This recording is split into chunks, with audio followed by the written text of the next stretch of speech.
Yeah, so you know no, At least we caught it early. I've got lemons! Thank you, Liam, for lemons. I forgot to turn it off. Yeah. I turned everything else off. Yeah. But no, I'll repeat that. So you got this is episode 5 of the Dungeons and Dragons campaign. You guys are on the Shock Jade mine. Fuck you, Midnight.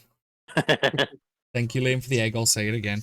The plan is, as you guys have reached this place, and you need means of leaving the island, as they don't seem to be interested in conducting any further business of that matter. They're giving you passage to Ulster's Den on the promise of one of 2 tasks being complete.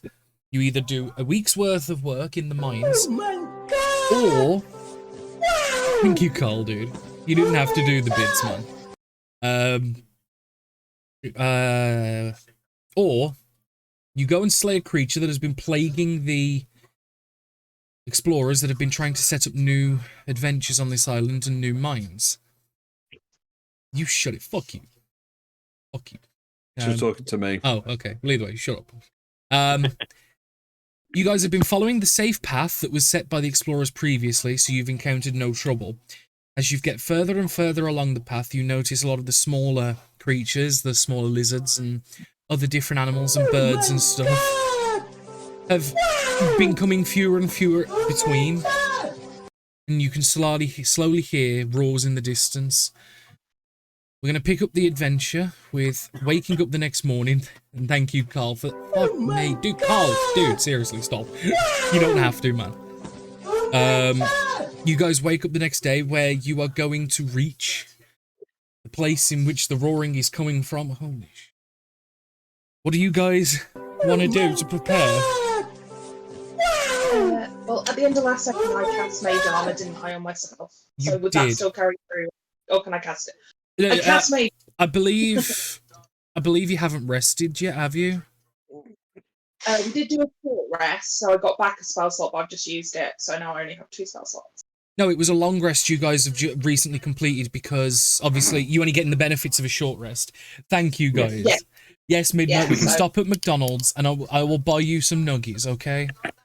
Thank you, Matt. Thank you, everybody, for the bits, and Liam, the sub.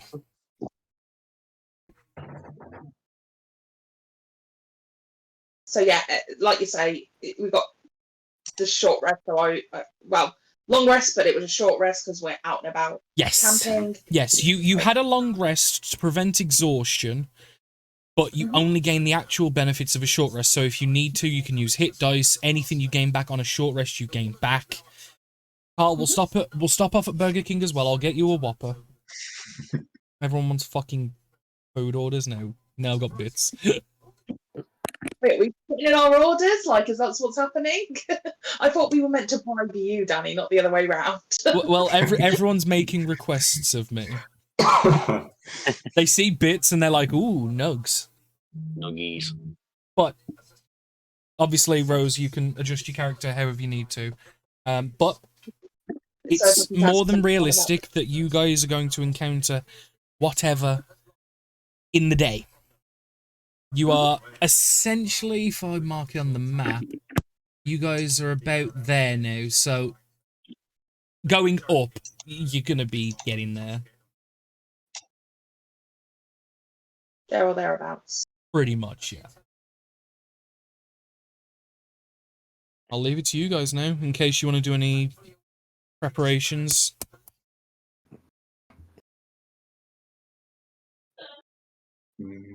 I'm all good. Alright, good. By everyone else. Well, it seems everybody's ready. You will eventually pack up your camp and get ready to head out, going northward. Similar to when you were tracking the dwarfs before, the grass, the ferns, the dirt, and the soft ground slowly eventually makes way for the hard shale and stone work. You hope it's a bit more sturdy this time, but you do notice at least sprouting up between the cracks in the stone, you can see various different plants. So it at least seems that there is something underneath that's nutritional for flora as you guys make your way up. You all will eventually start to notice, obviously starting with the people with the higher perception, but very quickly for those with less so, you can hear the roaring being quite fierce in ahead of you, and you start to really notice when you're about 300 or 400 foot away, and you hear two different sets of roaring, and it sounds aggressive in nature.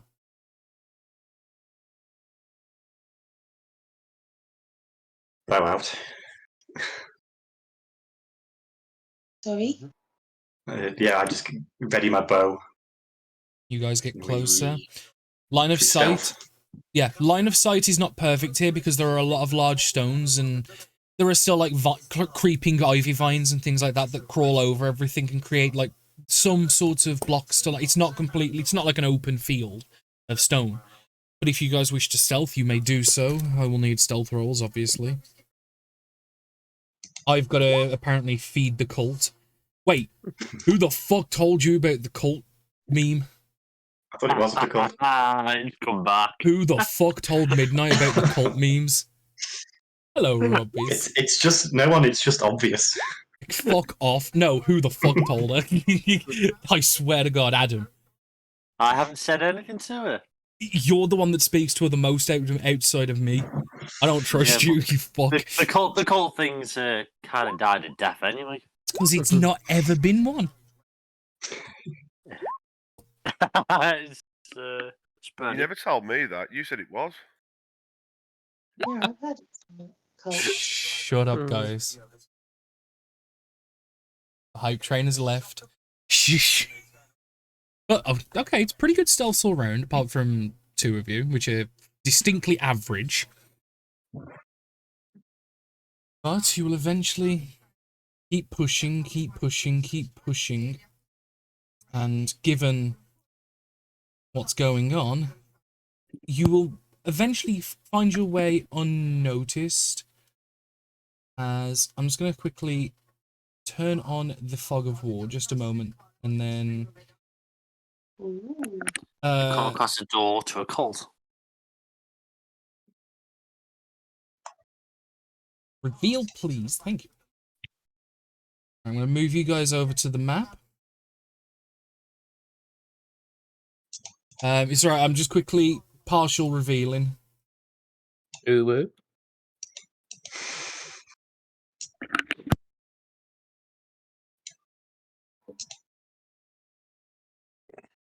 As ahead of you, you can see some vines that have grown between the two rocks, creating like a blockage of some sorts, and then you can see creeping round to the right, you can see it opens up a bit more, and you can actually see across the shale floor, you can see smatters of blood, and you can hear the heavy thuds and sounds of combat the other side of these rocks.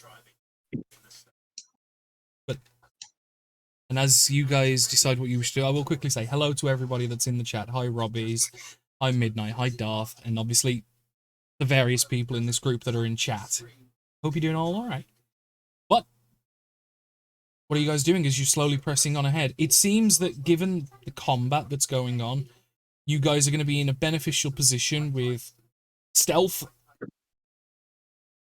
But something is happening. So try and cut through the vines to move through. Yeah, well, you can either do that or you can go round it. I'm just giving you the option. Which way are the noises coming from? The other side of the rocks that are ahead of you. But it looks all... Right. It's relatively open. There are certain large jutting stones and things like this. Do I attack or what do I do? If you wish to cut the vines, yes, it'll be just a melee attack, please. Well, it's not moving. Well, I doubt no, it can dodge. that'll hit. It's vines. They can't dodge. So if you wish to roll damage, I will say it's going to take a couple more hits of that sort of like punchiness. But you are very much and slowly making your way through. And like it's going to take probably another 20, 30 seconds or so of hacking away unless anyone else wants to help. Can I keep an eye to our right? just because of the sounds of that might be drawing attention from what's further around if it decides to go round. Yeah. If it's not broken through, I'd just be able to kind of like peer around, see if anything comes along. You certainly may. Make a I'll try and perception call check. others over to cut through the thing. Would you like a perception check? Please, yes.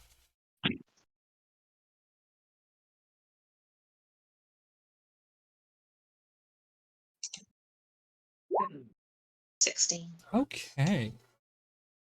You slowly move like round the side of the rock just a slight bit, just to get yourself a better like position, sort of like to there, just like looking around very carefully.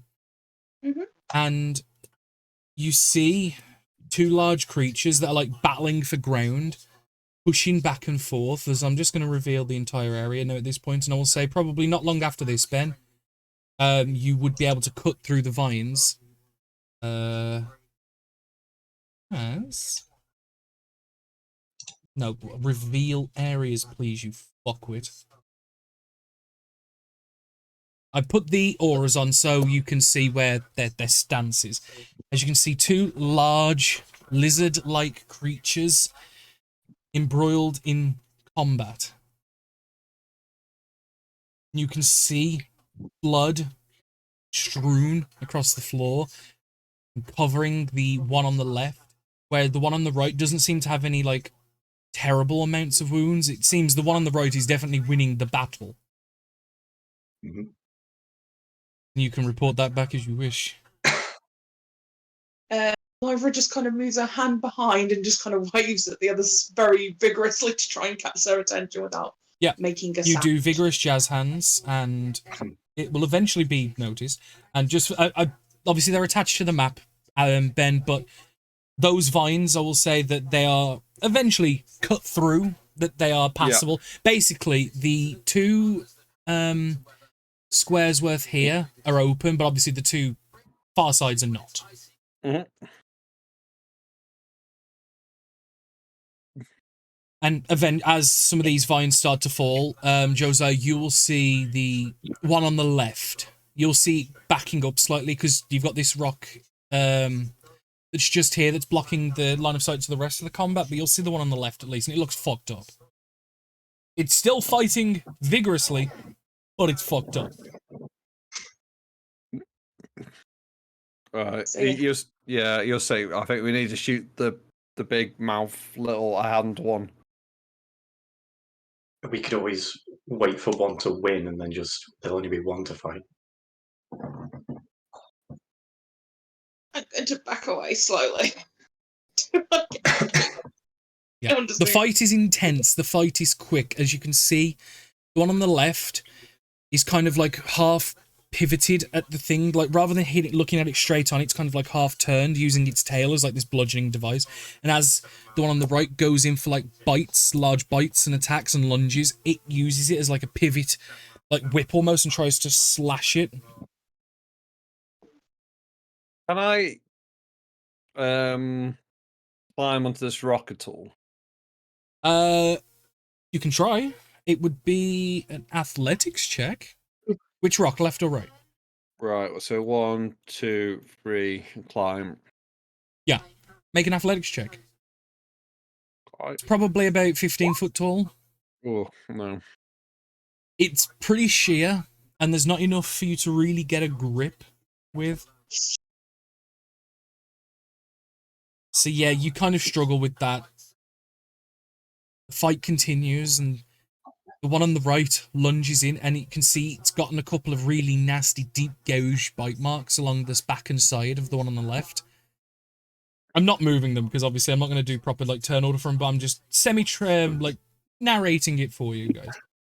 I'll sort of say again, I think we need to start trying to weaken the one on the right, and he'll pull out his bow. Is anyone else doing anything?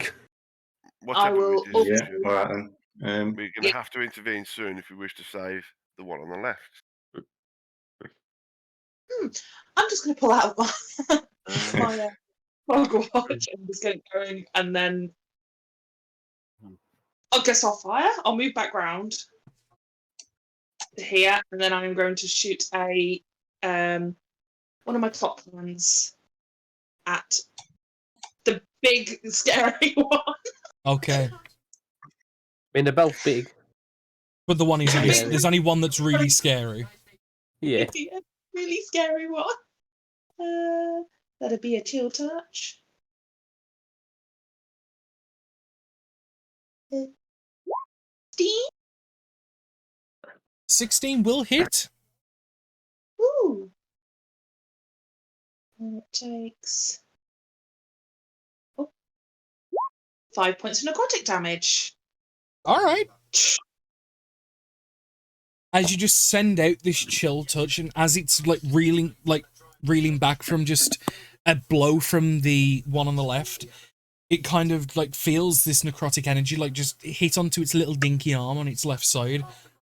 As its attention, it backs up very slightly, its attention snaps onto you, and then quickly back at the large creature it was fighting, as it's now made aware of people in its vicinity.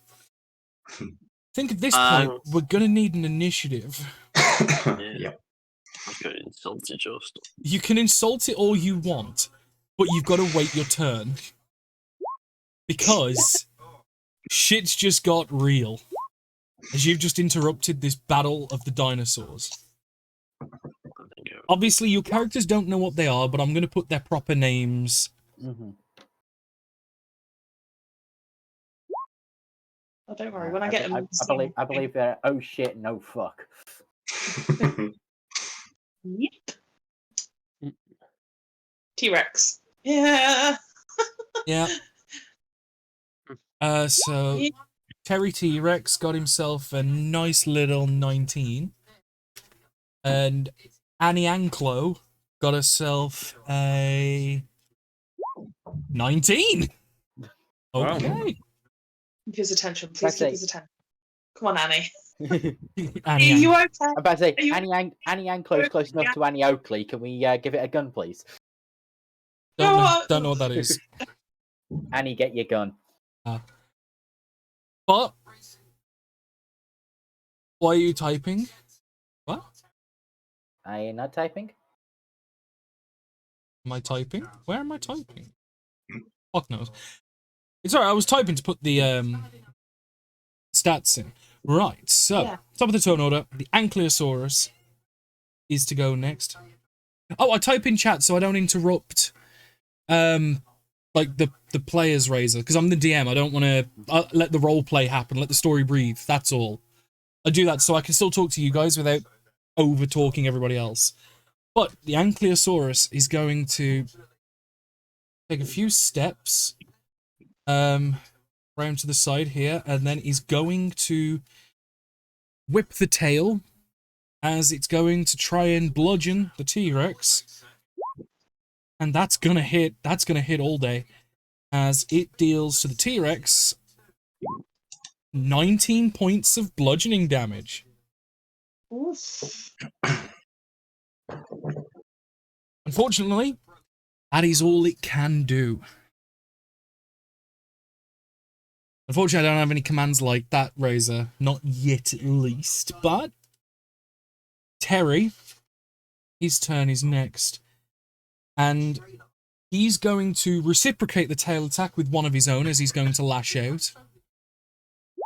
And that's going to hit. That's going to fucking hit all day. As its tail is going to do enough, actually. You watch that the Annie had already taken quite a number of heavy and very vicious hits, and the whipping of this tail just like thrashes round, and it just basically cold cocks it right on the chin and kind of just like stumbles it for a moment. It falls to the ground. Mm-hmm. And it turns and it pays its attention to you guys. Well, I say to you guys, but to Nivara mostly, as it's not gonna fully charge at you just yet because it wants to assess like you guys as it very cautiously. 5, 10, 15, 20, as it starts to like take a perimeter around, and then it eventually will start to notice more people. And as it finishes its turn just studying you guys, Dax, you're next. Oh yeah. I'll Mrs. Mockery it. Okay. You can do a wisdom save. Are you sure? What are you gonna say? Your mum was an iguana. Okay. There's a How bad how joke. does a 6 get me? It'll do nicely. Oh, cool. I pass. Not really. Ah. So do you want to roll your Okay. damage?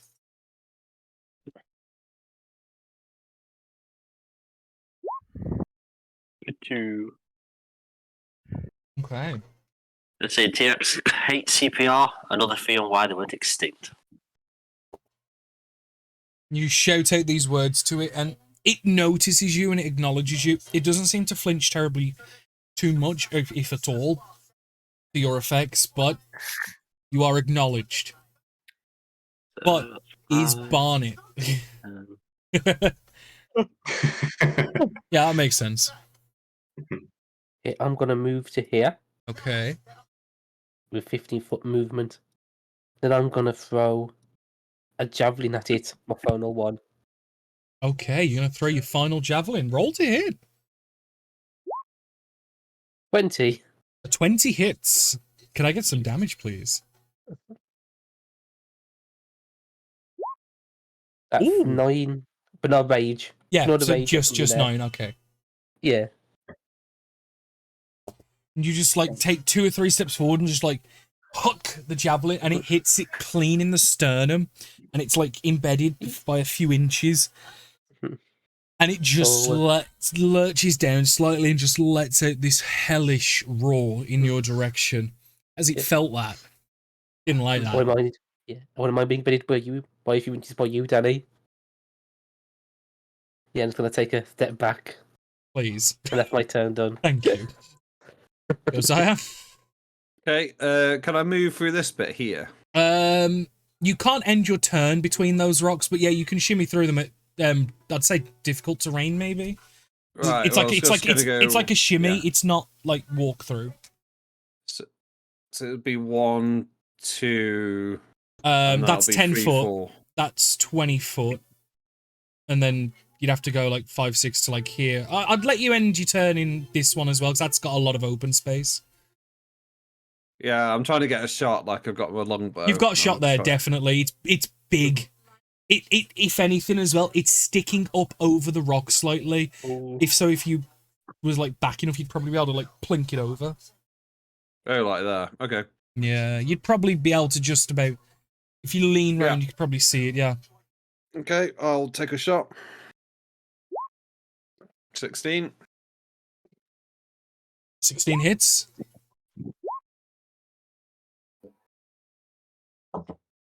Okay. 16 audio.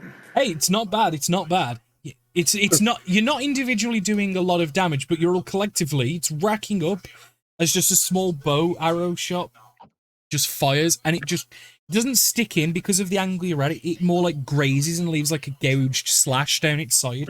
But it does all the damage you would want it to as it reacts again, and it tries to look for you and immediately can't quite see you. So it puts its main attention back onto the large cluster of people in front of it. Wade. Bonus action, I will cast Hail of Thorns Okay. and then shoot. Roll a hit.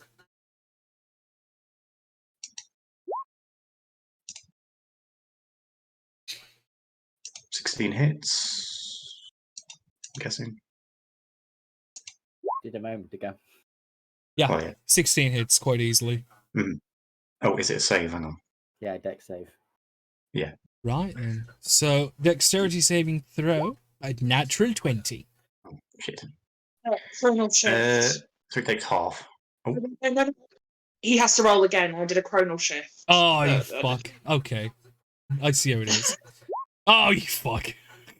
You made him take 1 extra point of damage.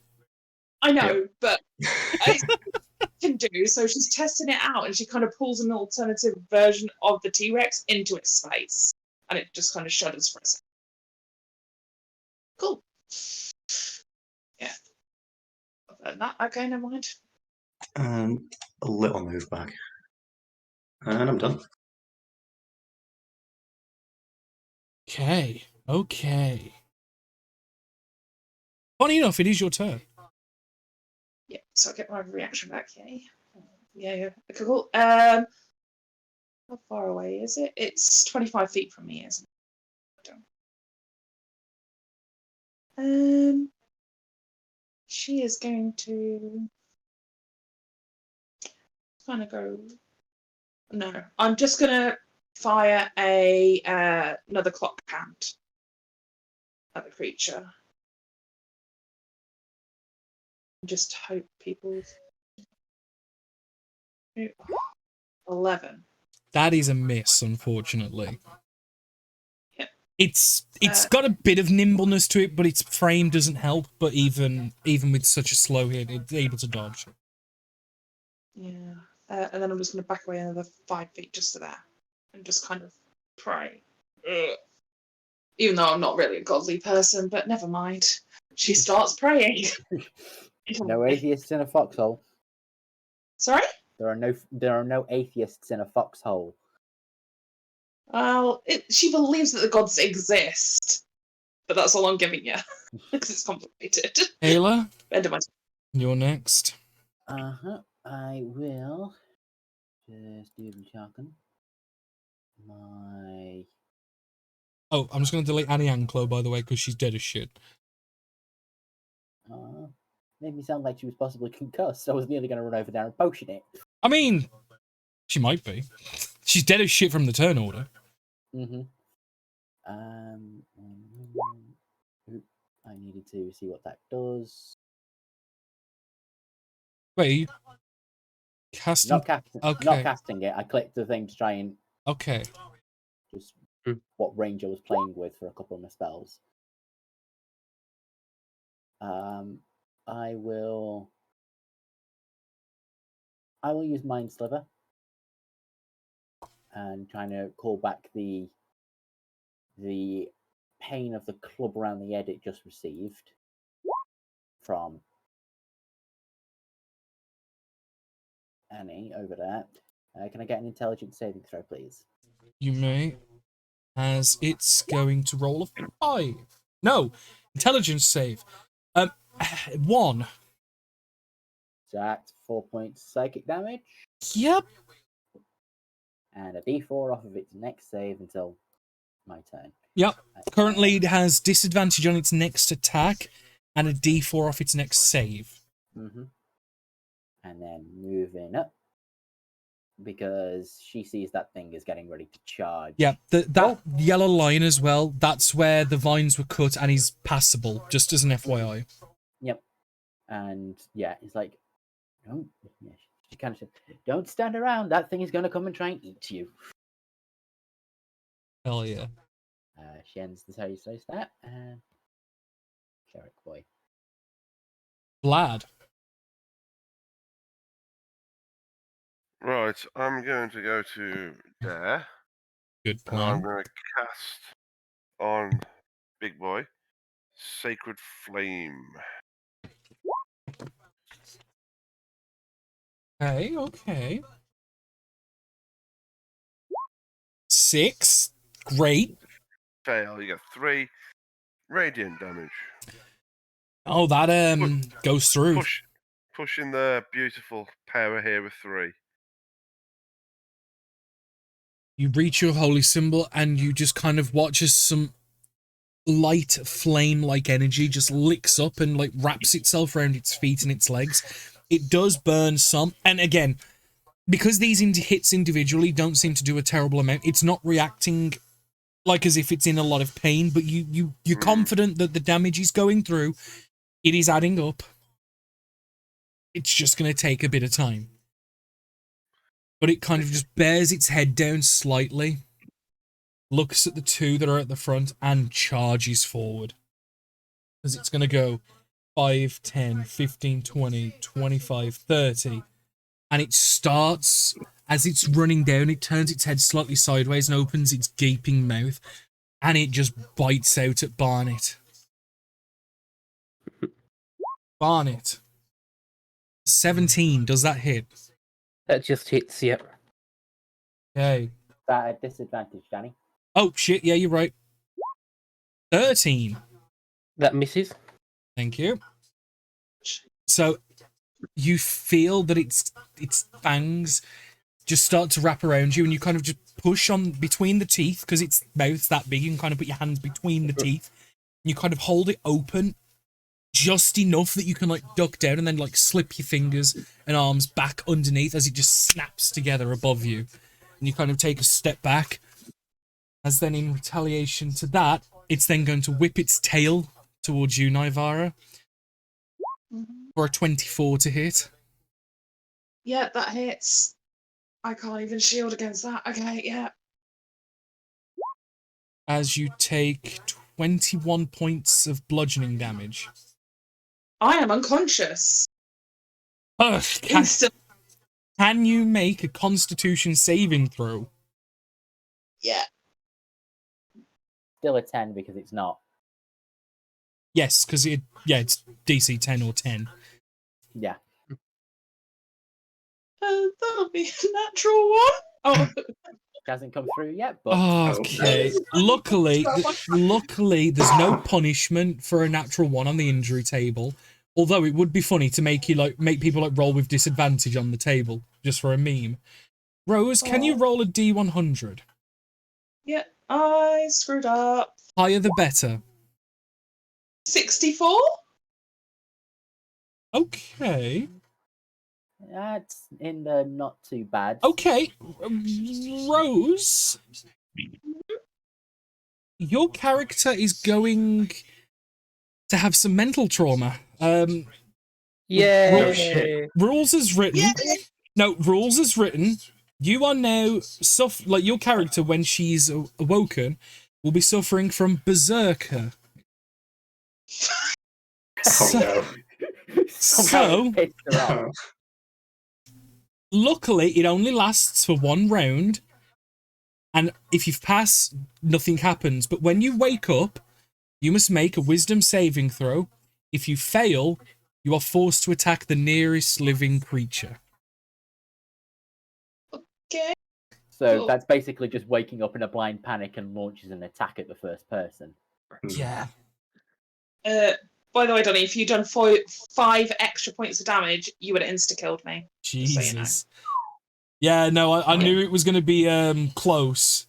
It was one I of just those- didn't expect I expected the Ankylosaurus to be able to tank at least 1 hit, like because obviously I started them pre-wounded because they'd been fighting before you guys got there. Mhm. Yeah.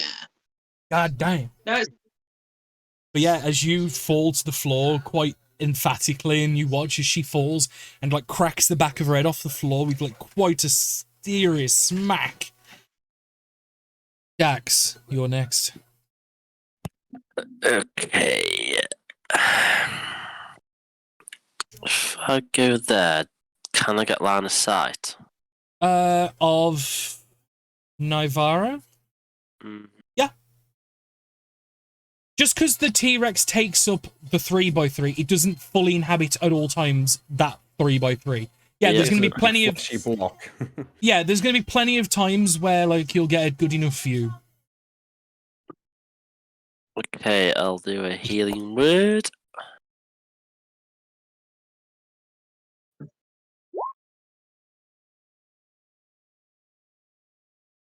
Okay, Rose. Nivara falls to the floor, and before you go fully unconscious, you can feel the emphatic smack of the floor on the back of your head, and you go off into like some hallucinogenic dream for like what feels like an eternity. And obviously, last moments remembering the fight, the large lizard-like creature that was biting at Barnet and swinging its tail at you. Can you make a Wisdom saving throw?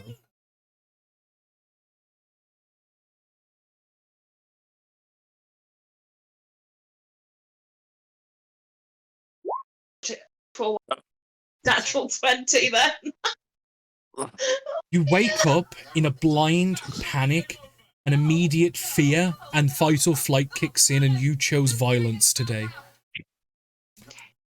Luckily, the nearest creature is, the T-Rex. So immediately form an attack.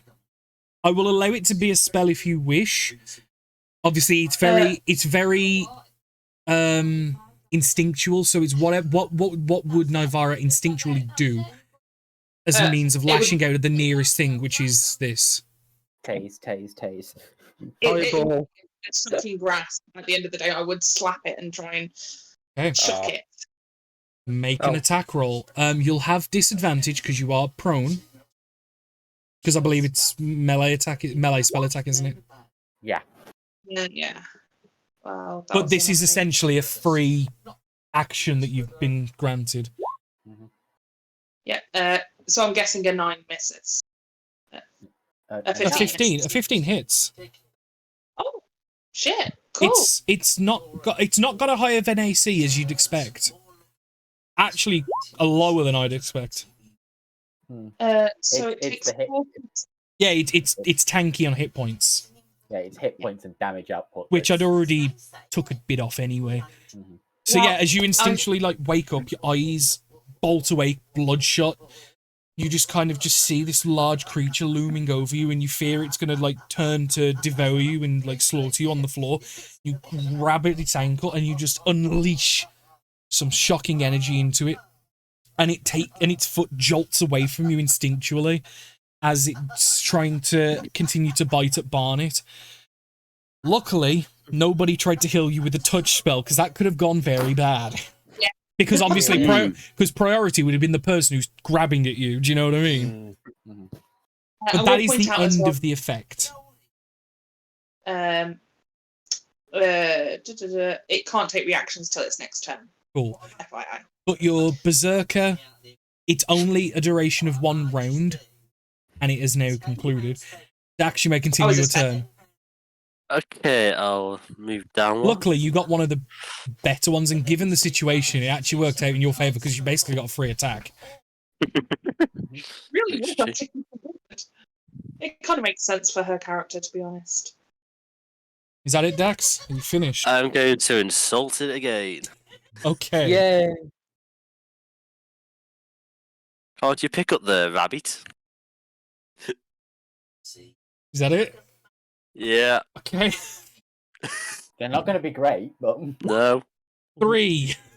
I'm trying to work out, are these actually insults or just Fact. it's kind of just mocking than anything. Yeah.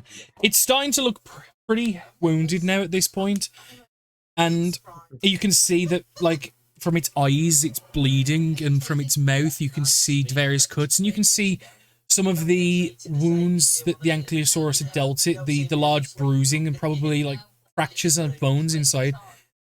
They're being exaggerated now through exertion and through various other wounds taken up.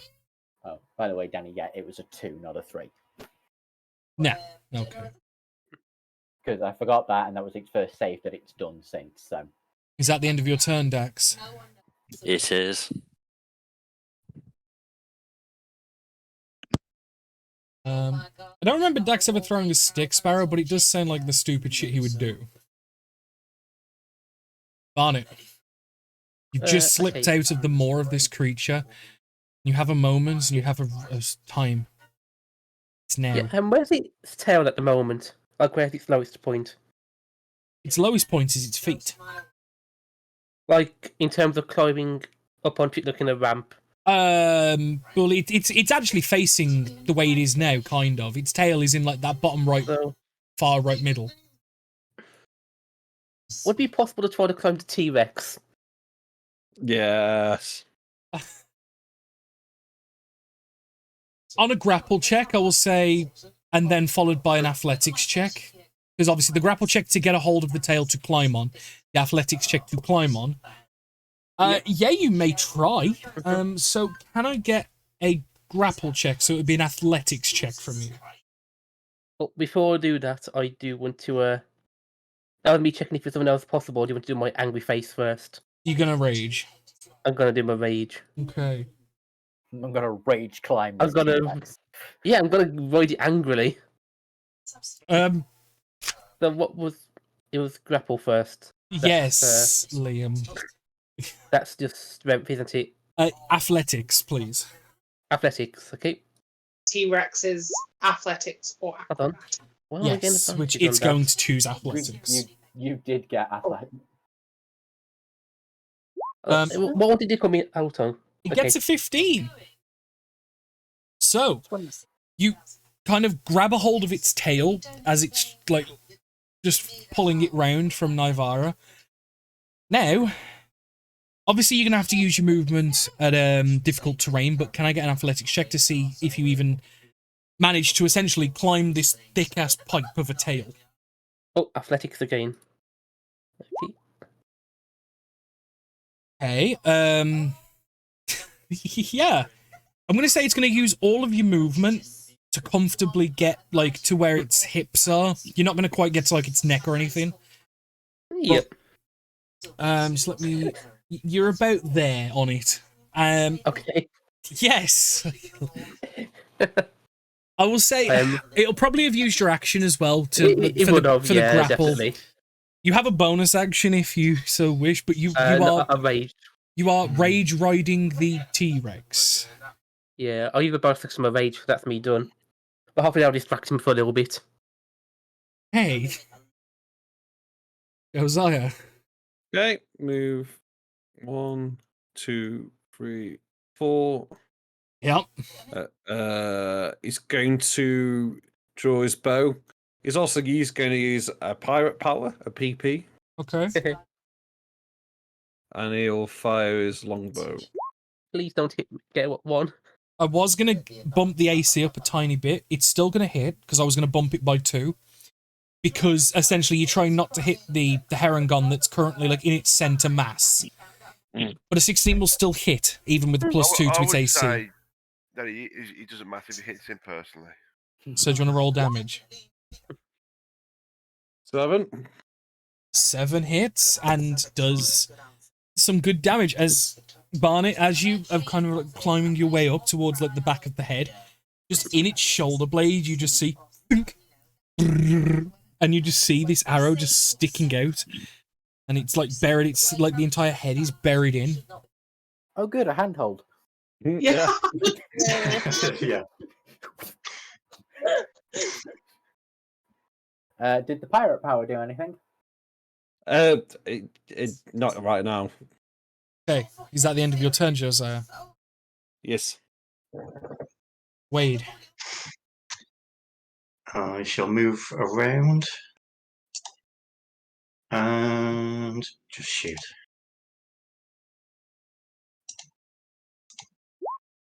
That hits all fucking day. Starting to look seriously wounded now. Pirate power now activates. Okay. Oh. Pirate power. Is That's what I was thinking. that added damage? Say the head was supposed to explode in necrotic damage, but it kind of a little bit of necrotic whimper. Yeah. Do you want to describe obviously what happens as the bolt fires in from Wade? Just visual flavor. It hits the T-Rex and Josiah touches the necklace around his neck, and then this like necrotic explosion happens. Okay. And on the other side of the T-Rex, Barnet, about 2 foot up, from the other side, you see another arrow just shink into the T-Rex. I'm in danger. As you kind of like reflexively duck every time you see these arrows. Yeah. Nivara, you're prone, you're awake. The adrenaline rush is gone for like a second, like that instinctual rage and lash out. You're at the foot of this T-Rex, looking up, and you can just see Barnet just like army cadet crawling on its back. So, yeah, Nivara will calmly, despite, kind of dealing with trauma and that whole thing of, she's not technically been in a fight like this before, whoops, will kind of stream up, and she'll just move her hand towards it as if, when like you're trying to, what's the word? When you're trying to do like the horse whisperer thing, where you're like, "Oh, you're okay," and she's just going to put her hand on his chest and do another shocking grasp. So Nope. try. Chris Pratting, but with the bigger version. Yeah, Chris Pratting, the bigger with a version, taser. and tasing it. Roll to Because cattle. hit. Oh. Okay, that doesn't work. That's a and then miss, I unfortunately. 5, 10, 15, and kind of get towards Wade and just shrug at him. It's going to, like, as it's flailing and trying to throw Barney off. It doesn't have a reaction. Doesn't have a reaction. Shocking grasp. Oh, cool. Even if it doesn't hit. The first No, one. the first one hit First it. one did. Oh, had its right. turn It hasn't had last its time. turn yet. Cool. Got it. So what it is, as you Yeah. reach out, you do obviously get your hand on the creature and the shocking grass goes in, but it's just, there's just not enough juice in the tank at the time to really make an effect. But, Barnett, can you make a con save? I can try. Okay. 21. You pass for the most part. You notice that for those that are watching Barnett in any capacity, you'll notice his entire fur, like static. Fluffed up. Because he's attached to the creature, it doesn't do any other effect other than he's now puffed bald. He's, I have tingly toes. no, you do kind of feel like a tingle in your giblets, and you kind of just look at your arms and you see that all your fur is on end everywhere, and you kind of feel it itching a little bit as it's poking in places that it doesn't normally. Oh, it will. So, Does that turn ends, Kayla?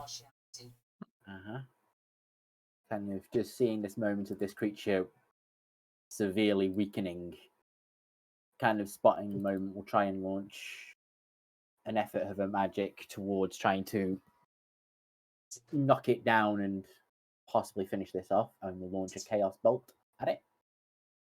Go for it. 13 just misses. Because of trying to avoid, like, hitting Barnett. I will reroll using my inspiration. Go for it. oh, where are you? You're too far away from me. Where are you? Where are you?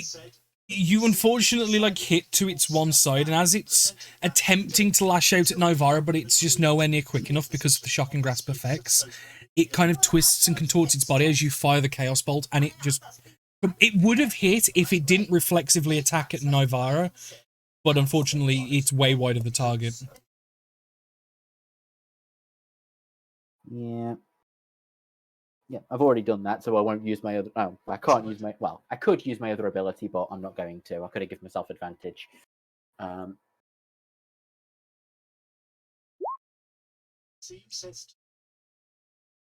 did not explode. Laddie boy. I'm going to take 10 foot space. Oh, Yeah, I moved as well. I'm going to move to there, and then I'm going to use Sacred Flame again, and I don't care if I hit Barnett. Just clarifying. Well, it It's hits what you a target, different. so- Yeah, it's a save, I not don't yeah. care if I hit Barnett. Okay, that's understandable. It fails. It takes 4 points of ouchies. Yeah. As just the flames start licking at the feet once more, and it like kind of tries to shake its foot off and stuff, but it doesn't go away, and it does burn out eventually. Shake it off. Shake it off. Is that it? Yes, thank you. Okay. I'm gonna roll wisdom save for the T-Rex. Okay. It's going to go into a slight panicked rage because it doesn't have no capacity to reach where you are, Barnett. It can't reach its head around it. So I'm going to roll a d6. On a 1 or a 2, it's going to charge straight ahead at Dax. At a 3-4, it's going to charge at Josiah. And a 5-6, it's going to charge at Wade and Nivara. 3-4, it's going to... It just picks the first target it can, and it takes off running, but it's trying... It like kind of zigzags as it's running. It is trying to throw you off, Barnett. Can you make an athletics check? If I can. With advantage. Yeah. You do manage to hold on as it is trying to throw you off, as it's like zigzagging up like this, as it's like kind of charging at you, Jose, and you kind of try and place where it's going to be, but because of how erratic it is, it's kind of a bit jarring and panicking as you're like, oh fuck, oh fuck, oh fuck, oh fuck, as it just goes in with the bite attack. Okay. I'm going to give it disadvantage as well because it is panicked. Yeah. And it did fail. It failed its last thing anyway. Yeah. Yes, so, but a 22? Disadvantage? Yeah, but it's got a plus 10. Yeah, that'll hit. Yeah. I'm going to burn my other chronal shift Okay. reroll, but you only get one reroll. Yeah, but I'm assuming. Should we say for the sake of reroll the 19? Yeah. Yeah. So it's still a 22. Nope. Yeah. Good try though. This is. What's your health? Me? Yeah. I just 23. Okay, it's alright. I just realised how strong. I didn't realise a T-Rex bite was a strong. Okay. Oh yeah, no, it's like it's a stupid amount of damage. Okay, that's 34 points of piercing damage. Okay, I am down but not dead. Yeah, can I get a Constitution saving throw of DC 19? That's a fail. Can I get a D100? Mm-hmm. Don't roll a 1. Yes, please do not roll a 1. Oh wow! 89. God, 99 probably was a 181. You know, 1 is the natural 20 on a death save. But 99 is unexpected KO plus. So you are instantly stable. So that's cool. And you naturally regain consciousness in 1d4 hours unless you're healed. But so naturally you will regain consciousness in 3 hours unless you're healed. Okay. But not So- flying. Maybe it's something cinematic, like it kind of snaps and I'm like, it's missed me, and then like the tail just cold cooks me out or something like. Yeah, no, what it does is as it like lurches in with its teeth, you kind of instinctually put your arms up, and because you're wearing medium armor, I believe, leather, aren't you? No armor. Oh. Okay. Headbutt. You managed to dodge the thing. Yeah. So it Okay, headbutts it's right. I you. thought you had armor. So okay, I'm going to describe it in a different way then. So what it is, Shield, swords, no armor. you as it kind of lurches in, similar with Barnet, and goes to snap its teeth, or that's like the head slightly sideways. You manage to very deftly step to the side, and like because you kind of see this coming, because you saw it happen already, and you kind of just like as you like kind of half duck down to like dodge the attack, and as you're getting back up, it flails its head to the side in a bit of a frustration, and the top of its head connects clean with the top of your head, and just absolutely takes you by utter surprise and cold cocks you. Yeah. And you kind of just fall backwards, instantly stable, so that's okay, because the other option was, if you'd have rolled a 98, which is why I said it was the unexpected KO plus, was basically you will be stabilized after one successful death save is the 98 version, but you just got the instantly stable, so you are completely stable, you're fine, but you're cold out for 3 hours. Yeah. And like as you fall to the ground and it's flailing in panic, it's trying to like see where anyone else is. It doesn't really pay too much attention to you on the floor. So it's not going to make an attack with its tail against you, and it will try to make a tail attack against you, Barnet, but given its anatomy and how it's built, it just can't hit you. You watch as it tries, and it's like trying to look back at you, and it just can't get to you. Okay. Dax. Okay, go there. Give us another insult. That's the insult. Still can't get that rabbit off the back yet. Not with them tiny hands, anyway. 6. I feel like it deserves advantage against these. They're not like insults. No, he's just pointing shit out. It's just factual observations. Yeah. Yeah. But factual observation that hurts. Mocking criticism rather than vicious insults. Yeah. Barnet. If it works. How far are you from the neck at the moment? I would say with a couple of skill checks and your entire movement, you could get there. I'm going to try to do that. Athletics check, please.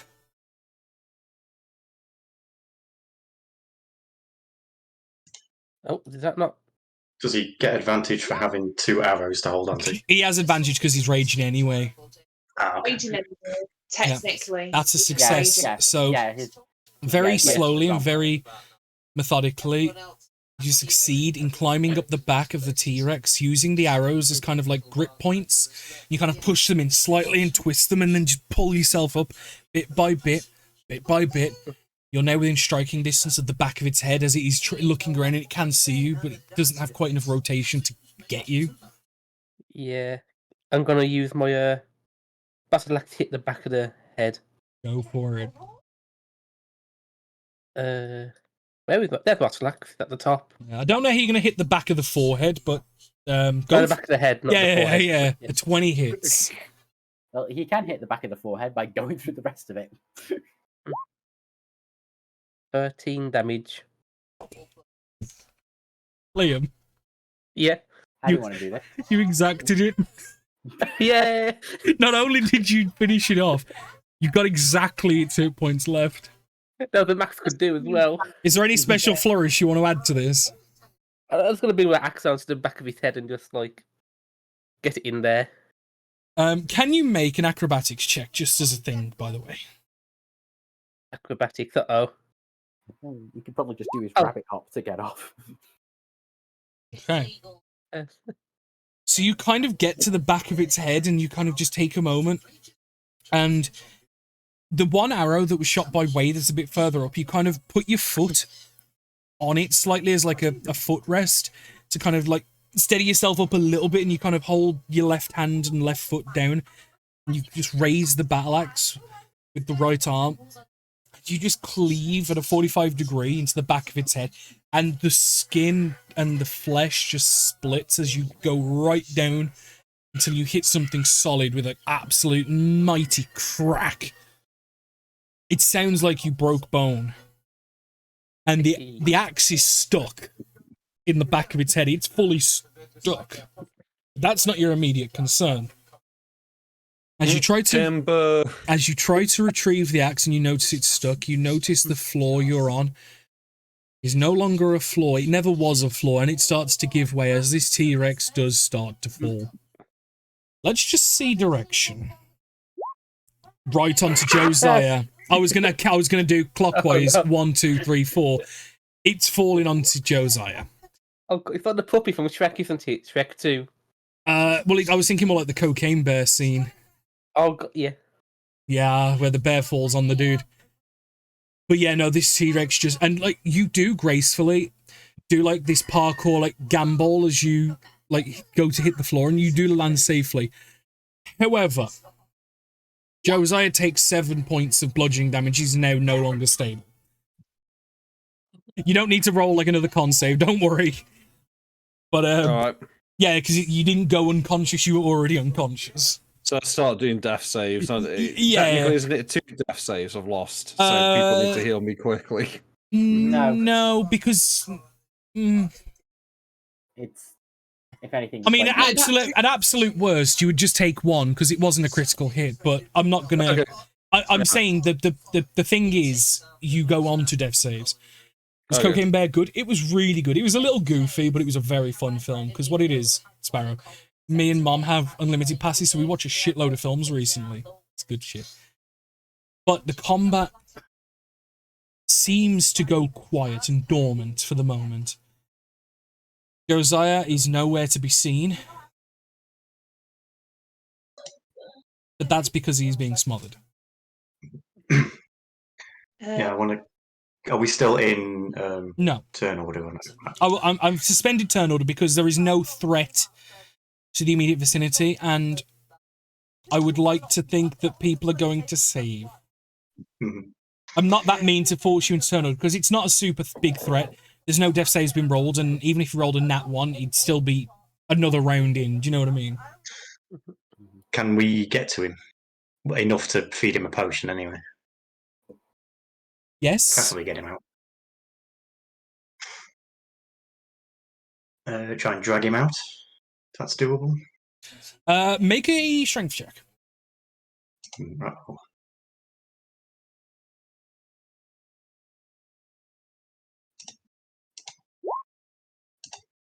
It's going to take a little bit of effort and a bit of time, but yes, you may eventually dig him out.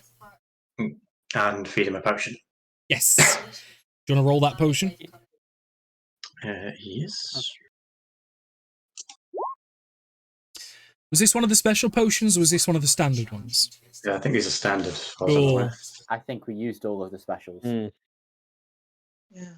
All of the specials that didn't get used on Yes. anyone with specials. Mm-hmm.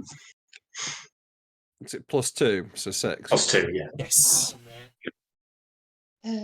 Whilst they're doing that, can I start having a look at this creature? Can I recognise it at all? What family it might be in? If this would be a good museum exhibition? It ain't been dead right. long enough to be in a museum. Yeah. Depending on what type of thing you want to look at and explain as you roll, nature, medicine, or investigation. They're all pretty good, to be fair. It's all DC dependent, and whatever roll you use will kind of restrict what information you get. I'm going to use nature because I'm trying to figure out what this is. Do you know what I mean? That's my primary goal. I'm not trying to search it to see if it's got shit on it or whatever. But yeah, I'm looking for what it is. What I do in nature. Yeah. Big fucking lizard. Oh, for fuck's sake. 9! Not having a good day. Nearly died. That's a huge bitch. Mm-hmm. She, like, this thing is big, it is nasty, and given the level of wounds that you eventually will start to notice it's taken, you don't see too much, but you can see, like, deep gouges here, scar tissue here, and it's like, shit, you don't quite know what it is. You've heard of, like, various, like, reports of large lizard-like creatures that are, like, extremely hostile, but you've never really seen any firsthand, but this thing's nasty. Yeah. One thing so you do notice as you're looking over this creature, you notice one of the deep gash wounds that was left from the grazed blow from Josiah, I believe it was. You notice that the wound is deep and it's open, and obviously it's bleeding profusely. But you also notice a shimmer coming from inside the wound that faintly glows with like a, similar to a sacred flame, like that goldish orange glow almost, but it's very faint between the pulsations of crimson. I'm going to take out my dagger and very ungracefully, not expecting what you expect from Novara, she'll literally just dig a dagger in under the skin and try and flay it, essentially, to try and have a better look. Okay. Try and push away the flesh. Because you're not being careful, there's going to be no roll required. It's just going to take a little bit of time because it's extremely thick and leathery skin and flesh. So obviously, while you're doing that, does anybody else wish to do anything? I would like to have come over here and checked if A, this one is dead, and B, if anything else is coming our direction. Okay, make a medicine check. Yes, what I'm saying.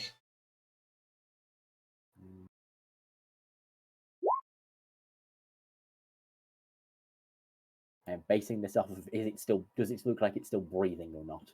It unfortunately does seem to have died, and it doesn't look like it died like when it got hit.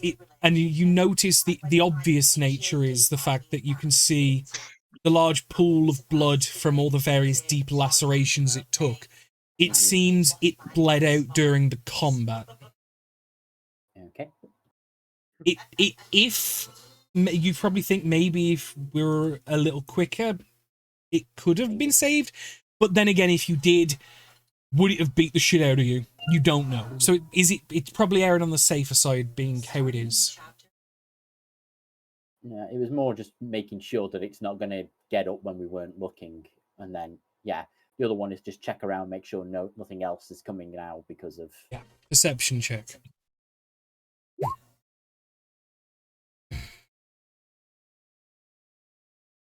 One thing you actually notice is because of how loud this combat was and how distinct some of the noises of the creatures you were involved with being made, you actually notice that there's nothing. It's quiet. Deathly quiet. The only noises you can hear are your compatriots of the Ringmaster Generals and the various groans of strain as Nivara is hacking at the T-Rex with a dagger.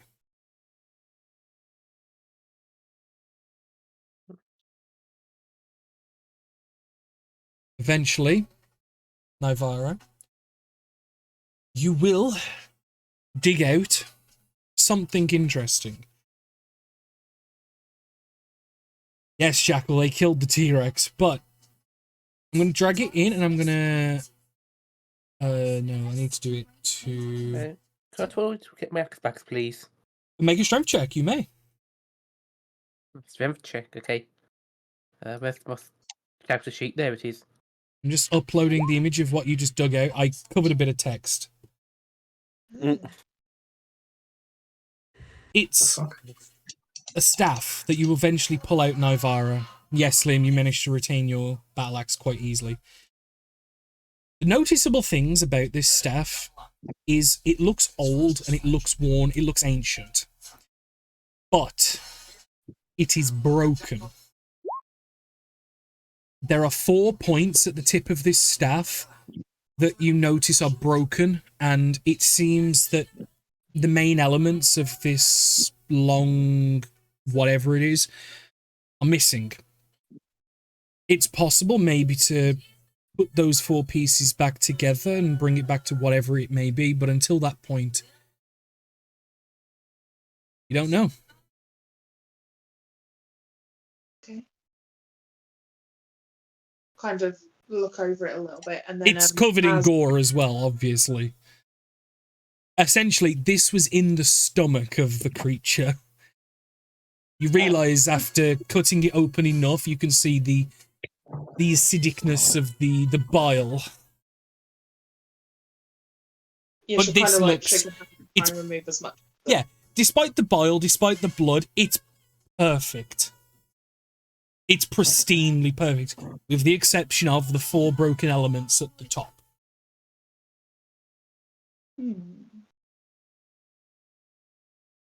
Kind of look over at Barnet, who's trying to, who's just freed his axe, and Navarro will just say, "Barnet, could you behead the creature, please? What did you say, sorry? Behead it. Cut its head off. Okay, I'll cut his head off. Thank you." Do I need to roll an attack on the neck? Just make another strength check. And on that, I will kind of like put the broken pieces of staff in my backpack, on my backpack, whatever I need to do to like secure it. Well, it's about 5.5 foot tall. It's gonna have to go on your back. But just for the sake of, it is called the Shattered Staff at this stage, but obviously, if you restore it, it will eventually be known by its true name. Anyway. It's basically it's an artifact that is damaged, and I'm a museum curator. I'm so into this. With the natural 20, it doesn't take as long as most people, but it's still going to take a little bit of time. But yeah, you can start hacking away at it, and in probably 2, 3, 4 minutes, you could probably get this thing clean. Just know that it's probably a few £100 in weight.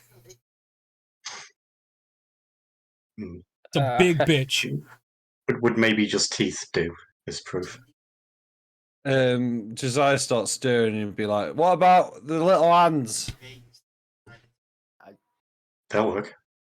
I mean, whilst it's impressive we're doing that one, we were contracted for this one. Not technically. Technically, they said that we needed to defeat the large creature that was causing problems. The one with the club on its tail. We'll take both. Take the club and the hands on this one. There's no harm in that. Just making how sure we do we completed what we were told to do. Yeah. Did they say there was 5 or 6 of them as well? That's what I've got fit in here. There was reports of multiple, but the main description was a large spined creature with a large club for a tail. Okay. Josiah at this point will sort of stagger, get up, and sort of like go, "Oh, fucking bastard," kick the T-Rex, but fall over in the process. Stub yourself. Yeah, you kind of like curb stomp it and like over lift your leg. Yeah, And, like, he's still staggering, so he sort of like stagger kicks it and falls back onto his arse, like. and you take 6 points of damage. He's amateur, yeah. Can I get my arrows back? I would say, given Barnett used them, I would say probably the 2 arrows that were shot are gone. Okay. I would say, especially with it falling over and with Barnett using them as footholds, they're probably bent and broken, embedded. Yeah, fair enough. The one Josiah like grazed with as well. Obviously, that might be retrievable. That's over yonder. Like God knows where that is. Is everybody up and looking okay? Like, if I look around the party, everyone seems all right. I'm very injured. Yeah. But... Oh, back so in sec. yes, I have a. I think I'm going to bruise quite considerably. It hit me very hard. We've got 2 more potions. No. I just need to. It will go in the oncoming days. I should. Dax, Yes. thank you for your help. I appreciate it. Anytime. So, are we resting here, or are we going to start making our way back? Yeah, let's not rest here just in case. We'll, Yeah. Where's the head back. sun at? Where's the what? Sun at, like, is it? Make a survival check. I think it might be in the sky. I could be wrong. I'll assist. Could Not that I- he'll really know. Being a time wizard, no, I'm gonna have to die.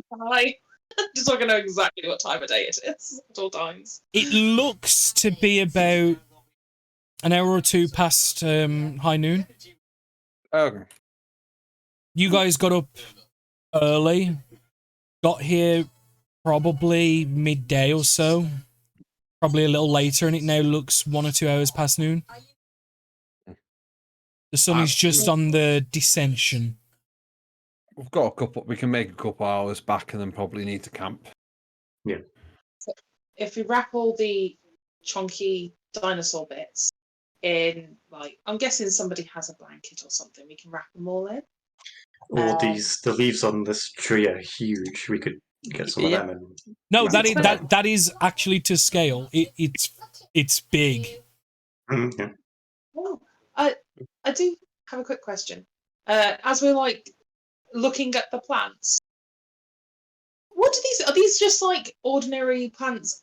What am I trying to ask? Have I ever seen plant life like this before? Nature check. Outside. Are these dinosaur plants as well? Look, I'm going to have a collection by the end of this campaign.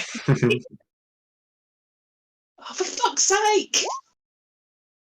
6. I've never been in nature before. You have I? recognize them in the sense that you have an idea of like the grouping, the family that they belong to, but you don't you can't quite put to mind the like this is this specific plant, but you kind of get an idea of like the family grouping, like where like oh it's from this like group. I don't know plants, like don't at me. It'll be right. You- Next time. There's a level of familiarity, but no specifics. Who had the empty bottles from the healing potions? I've got What is- one. I've I'll got pass it over. 2 now. Or are you counting the one I gave? Okay. Could No, I? you got 2. I got 1.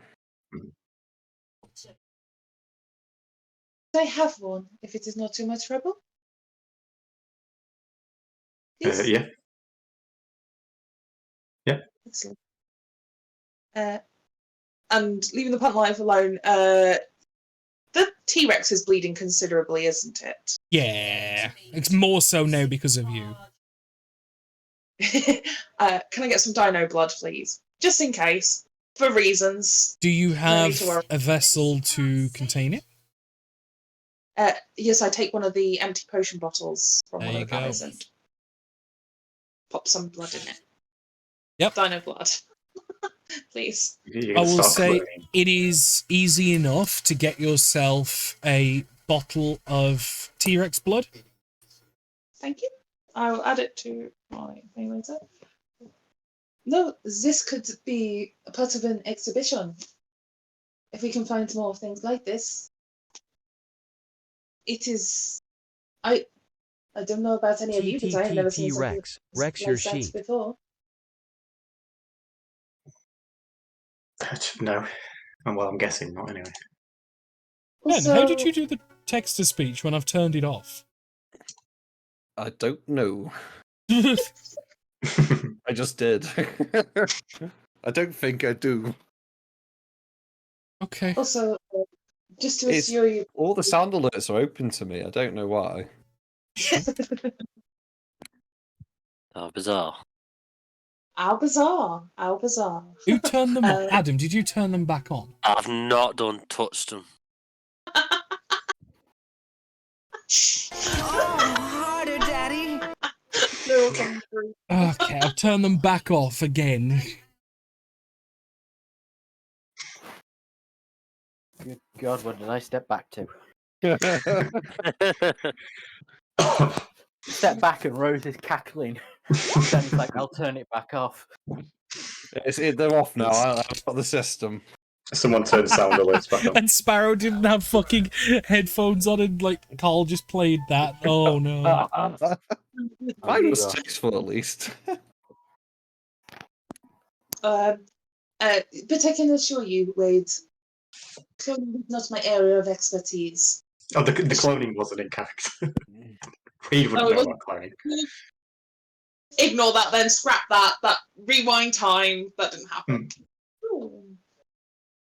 So, if everybody is okay, shall we get a move on? Yeah, let's Yeah. get going. Yes. Let us proceed. Oh, I do have a quick... As we're walking, can I catch up to Barnet at some stage? You may. I'm just going to quickly get you back onto the country map. Well, not the country, the world. You know what I mean. Regional They can't- map. Yeah, that's the one. Regional map. Yeah.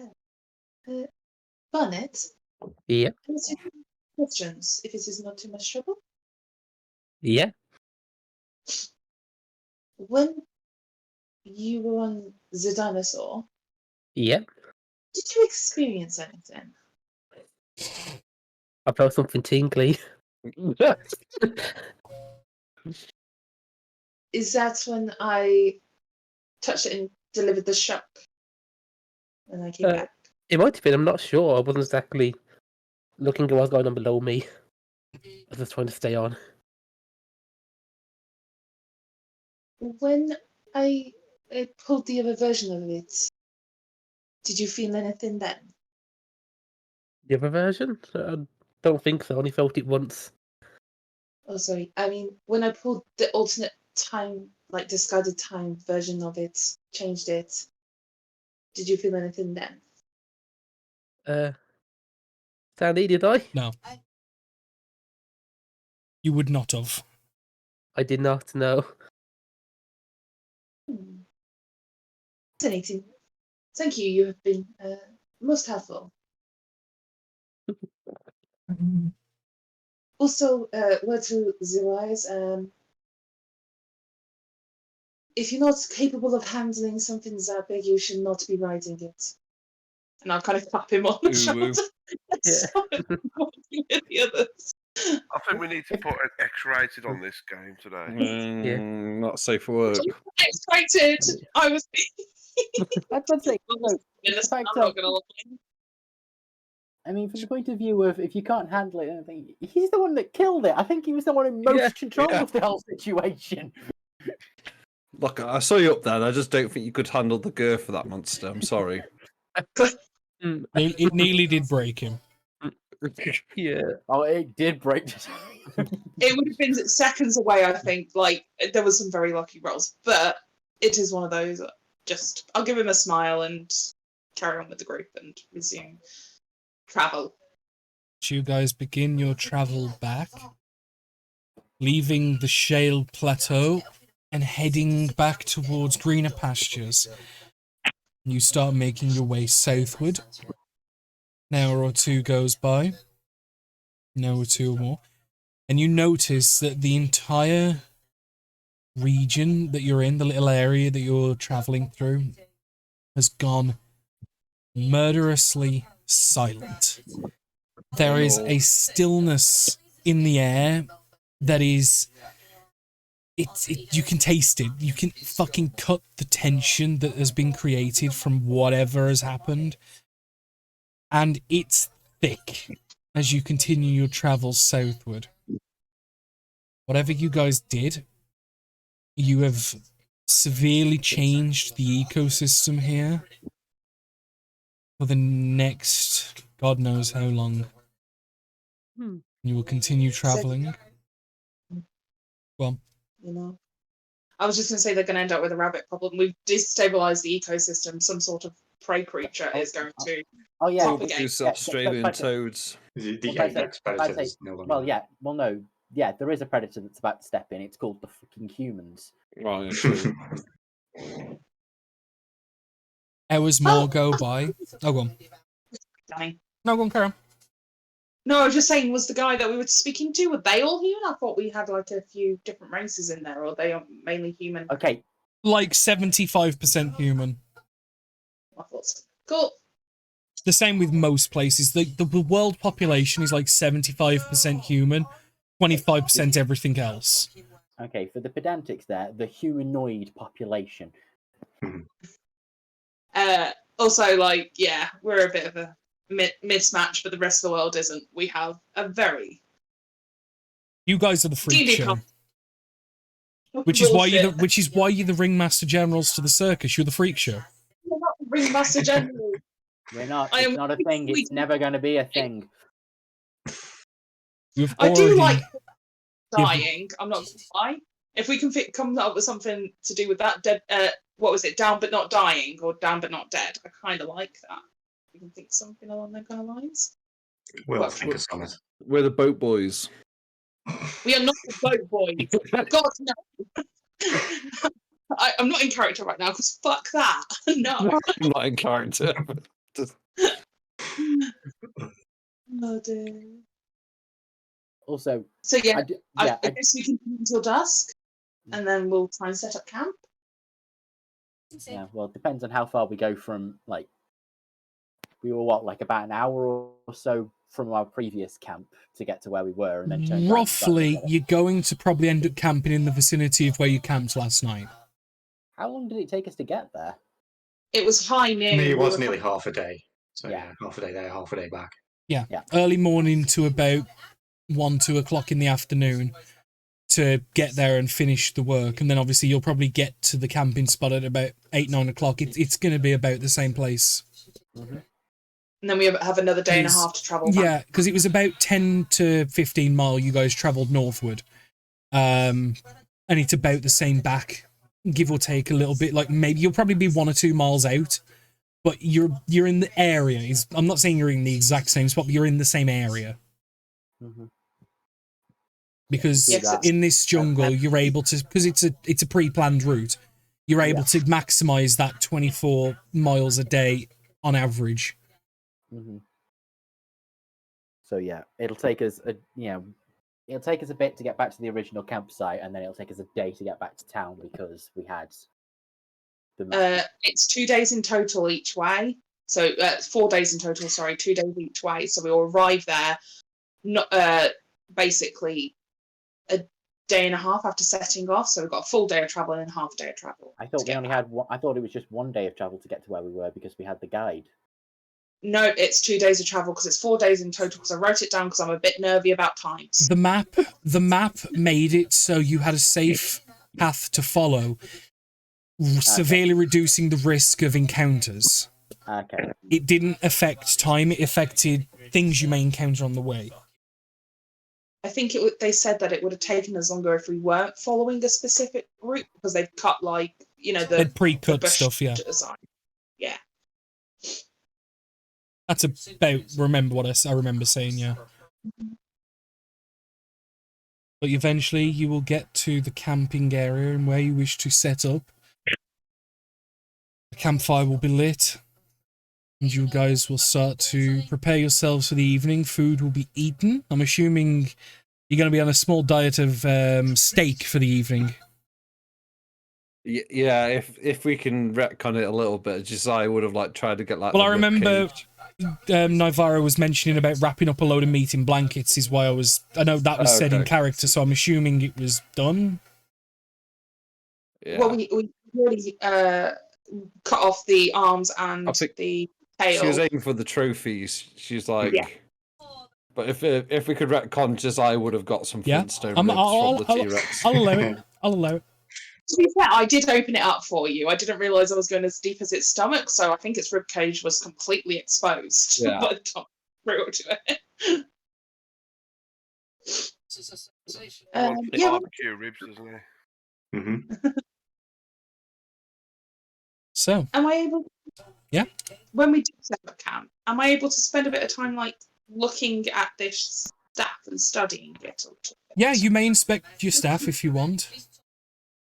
It's more so I can't identify, but I'm just going to see if it's got any unusual markings, anything that kind of gives me any instruction. You feel the immediate thing you do notice is it's something that you might gain a bit more of an understanding with if you were to attune to it first. Cool. I will begin as human then. Obviously, if anyone else wants to do anything during that time, let me know, but if not, I'm going to carry on. Mm-hmm. So, eventually you'll attune to it, and because you are one of the allowed classes, Wizard, Warlock, Sorcerer, you may successfully attune to it. And in its current form, you may call it whatever you wish, but the actual as written, I've just called it the Shattered Staff. It's severely missing a lot of components to make it. You notice that it's very much missing a lot of pieces. Prominently, the 4 large sections at the top of the staff, which are gone. Unfortunately, because of that, a lot of the abilities it has, or should have, are not available to you. But as it stands right now, what it does provide is it counts as a +1 quarterstaff, and it will also give you a bonus to your armor class of 1 and all saving throws and spell attack rolls with +1.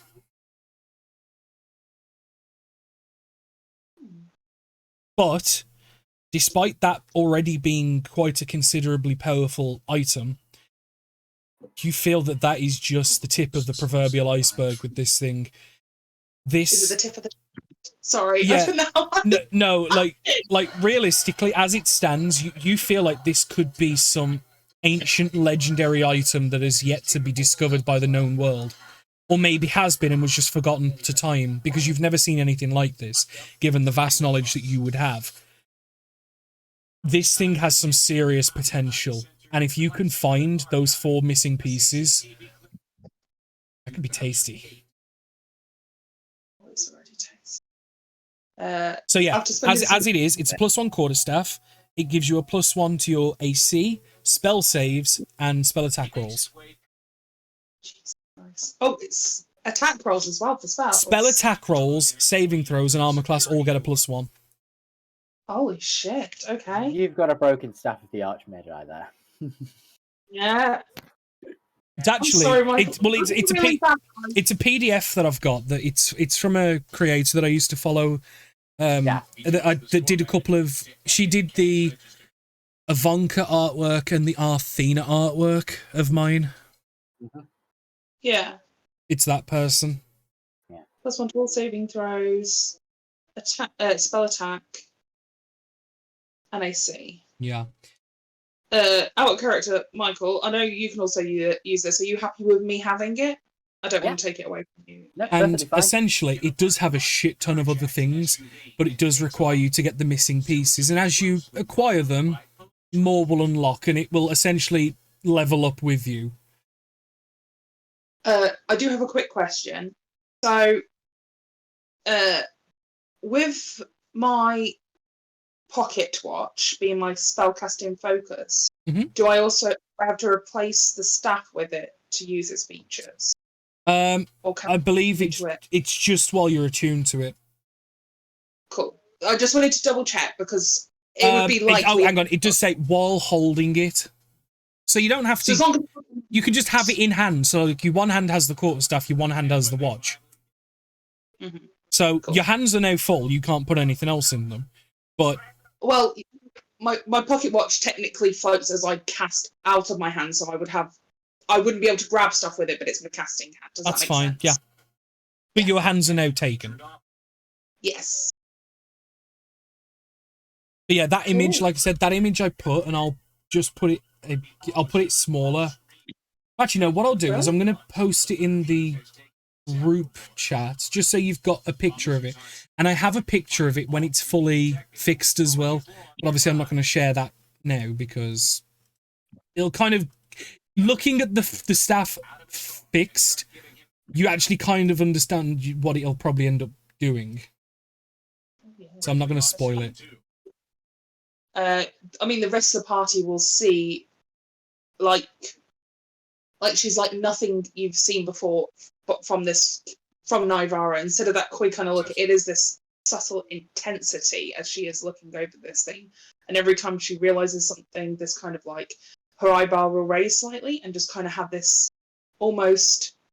This is somebody who is intensely looking over something, like this studious.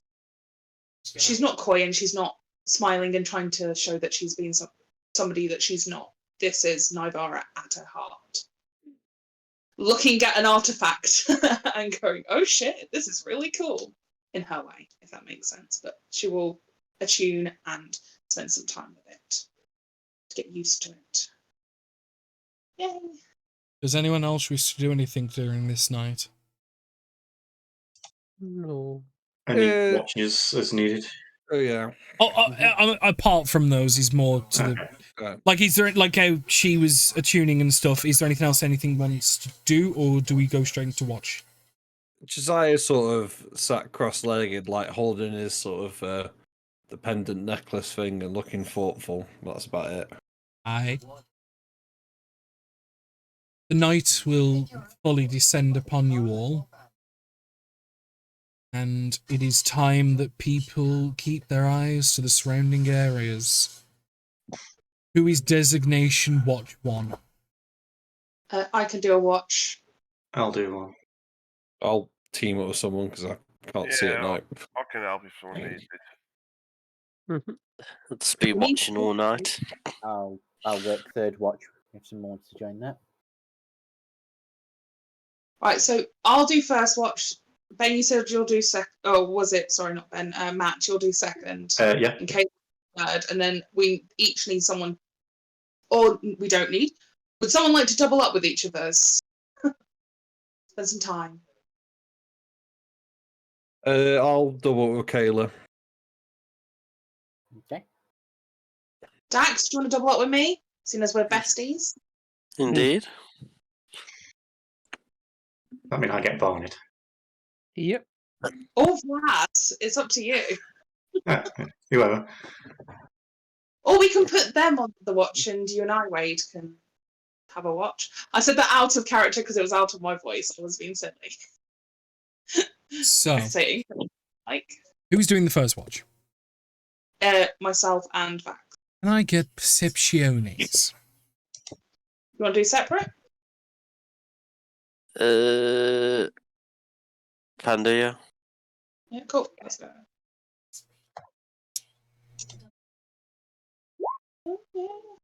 Dirty 20. Okay. Very good. Following on from the day's travel, you notice that the forest, like compared to last night when you was in the vicinity of this place, it's silent. Birds, critters, other nocturnal animals, they're just non-existent. The roars are no longer present. Something is severely, severely wrong. And it's just off-putting. Am I getting intense bad vibes? Like, is something very, very wrong? Or is it just Well, like, this is. considering how active the area was just 12 hours ago, compared to now, it's up to you how your character reacts. Even the crickets daren't make a sound. Jax? Yes. Are you. Do you feel any different? Or is there something wrong? You know? There's no birds. No nighttime critters. It is unusually quiet considering. Would that staff have anything to do with it, I wonder?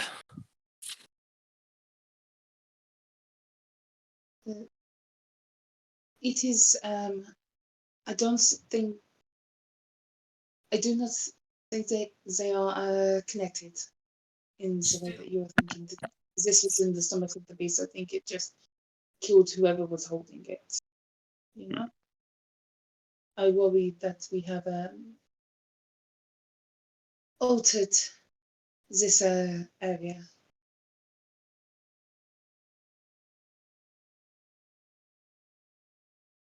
Nightfall continues. Oh, go on, carry on. Can I cast precipitation? Okay. Prestidigitation? No. To do what? Precipitation.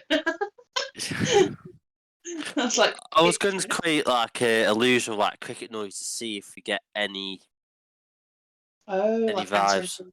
Oh, so Yeah. you're gonna like initiate them to see if we can get anything. And I'll tell. Okay, make an Arcana check.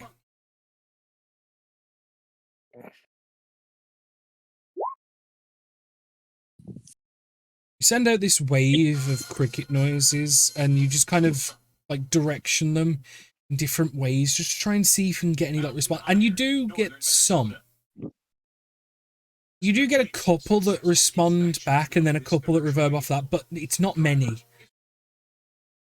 It seems that everything, for one reason or another, is choosing to dull everything down and be quiet. Hearing certain noises, things do react, but it's kind of requiring them to be prompted, whereas normally creatures would do this innately. Yeah. Hmm. Interesting.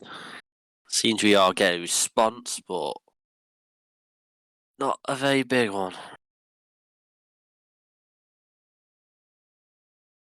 There's something else out there, I wonder. Or maybe it has nothing to do with what we did here. Usually, in times of great disaster, animals, the fauna, will react first. It is almost an ill omen, what is to come. Perhaps just an inquire once you get back to the town. Perhaps they might have a better. I think we tell the others and we keep an eye out for it if it is That's all the animals, and even those that do not walk on land, they are affected at a larger distance. It may be worse than we think. It just might be that there was a massive battle between two very large lizard creatures only Antarctica. And then what I might do, might just do the odd one throughout the night just to see how it goes. And you do get reactions, but it's very muted. You do kind of start to create a bit of a lively ecosystem around you, like through like vocalization and things like that. But eventually, the time to sleep arrives. Not for me. I will, after waking up the others, I'll sit down into my cross-legged. You know, the one where you put your ankles under your legs. You know what I'm doing, crisscross applesauce or whatever it's called. And I'll just kind of summon Cavain and just have him as a bit of a support animal a little bit, because I'm a bit on edge. And who is taking the second watch? That'll be me. Can I Somebody get a stealth roll? No, stealth roll, Doing as perception well.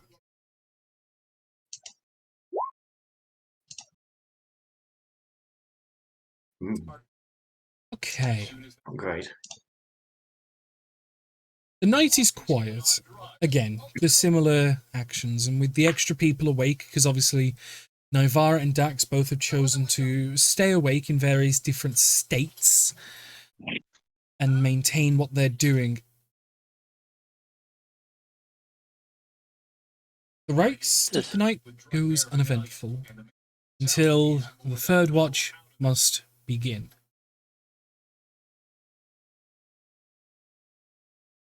Can I get those all-important perception rolls, please? Okay. Do you want to roll or shall I? You're probably going to be better off than me. Yeah. So work together. I'll give you advantage. Yeah. That's why I'm rolling flat. I see. Win. Why did the people without dark vision go? I don't Sorry. I thought you had it, so No. I will still allow you I'll- to roll I'll with roll. advantage because the sheer fact is perception is more than just eyesight. Okay.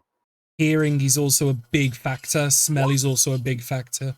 Smell in this situation not so, but hearing definitely. Thank you. I will say for the sake of, the 7 is your eyesight, but the 20 is your ability to like listen keenly. Because, you know what I mean? You can still hear something coming even if you can't see it. And Josiah knows when to shut the fuck up. So if you're trying to listen and stuff, he will. I guess that's how I'm helping. And the night will continue as the dead of night becomes the early hours of the morning. The sun begins to crest above the hills and the trees, and you can see the sunlight starting to break through the canopy in the small places it can and start warming you all up and warming the humidity levels to an uncomfortable degree yet again. One thing you do hear towards the end of the rest, when daylight is more or less here, is you hear like a large whoosh go over you guys and above the canopy, so you don't really get much of a sight, but you do catch a glimpse of a moving shadow. Something that moves at incredible speed, and you just hear the loud, heavy flaps of wings as going directly north. No, we're going westward. Sorry, we're going westward from where you guys are. You can hear and then spot this large creature just shoot past at incredible speed. That can't be good. No. We've done our job. Let's get the fuck off this island.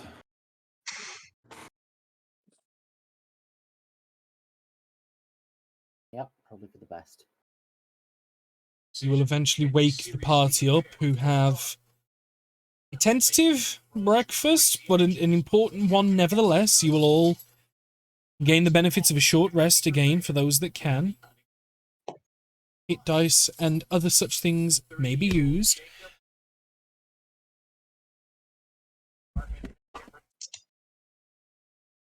And you get ready to quickly continue your journey going eastward. I will assume Nivara will do the same, but I will give her a chance to take backsies when she gets back in case she wants to do anything on the morning. But you continue heading out. And you just keep and I imagine you all keep a careful eye on where things are around you, and things do start to pick up. At least some of the noise of the jungles begin to return. You can see and hear some of the smaller animals and birds starting to continue. It's slow, but it's there. And you start to see things returning to a bit of normality.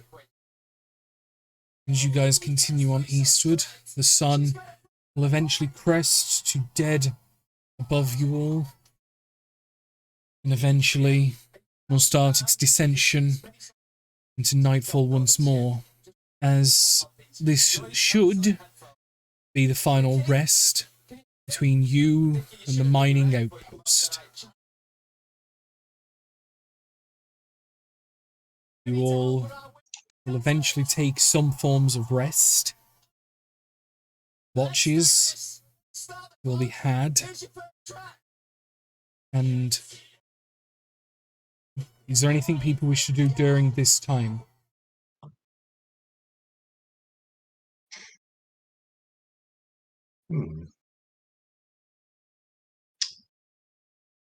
If I was to climb a tree and get a watch from up there, just kind of see if there is something still flying around. Yeah, I'd allow it. Cool. Can I get an athletics check, though, to see how well you climb such a tree? Yep. I hope you're good at perceiving flying things from the ground. Because you, sir, are unable to climb a tree. Missing that climb speed. So perception. You're also missing a climbing kit. Yeah, well, yeah. But unfortunately, with a 7, given the humidity, the trees are like covered with thick vines that are moist to the touch. It's just too slippery of a surface to climb safely. And without any additional help from tools or other people, you were not going to be able to take advantage of the things you were. Like he says, these vines that you somehow can't convince your brain is just nature's ropes. Mr. Sailor can climb ship, you know.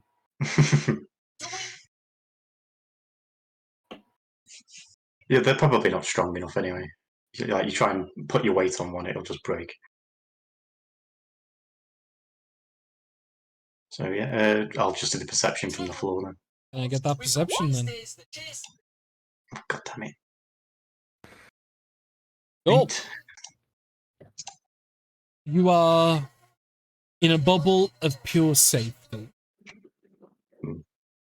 You see nothing around you but your friends, the camp, and the trees.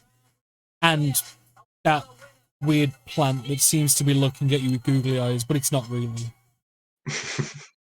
Maybe that's just the drugs talking. Wait, what? You continue your... That's my plan later. Yeah. You all will eventually get a night's rest. Tentative, but on tender hooks. Rose, you gain the benefits of a short rest. 2 of them now, specifically. Yeah. Hit dice and other such things may be used.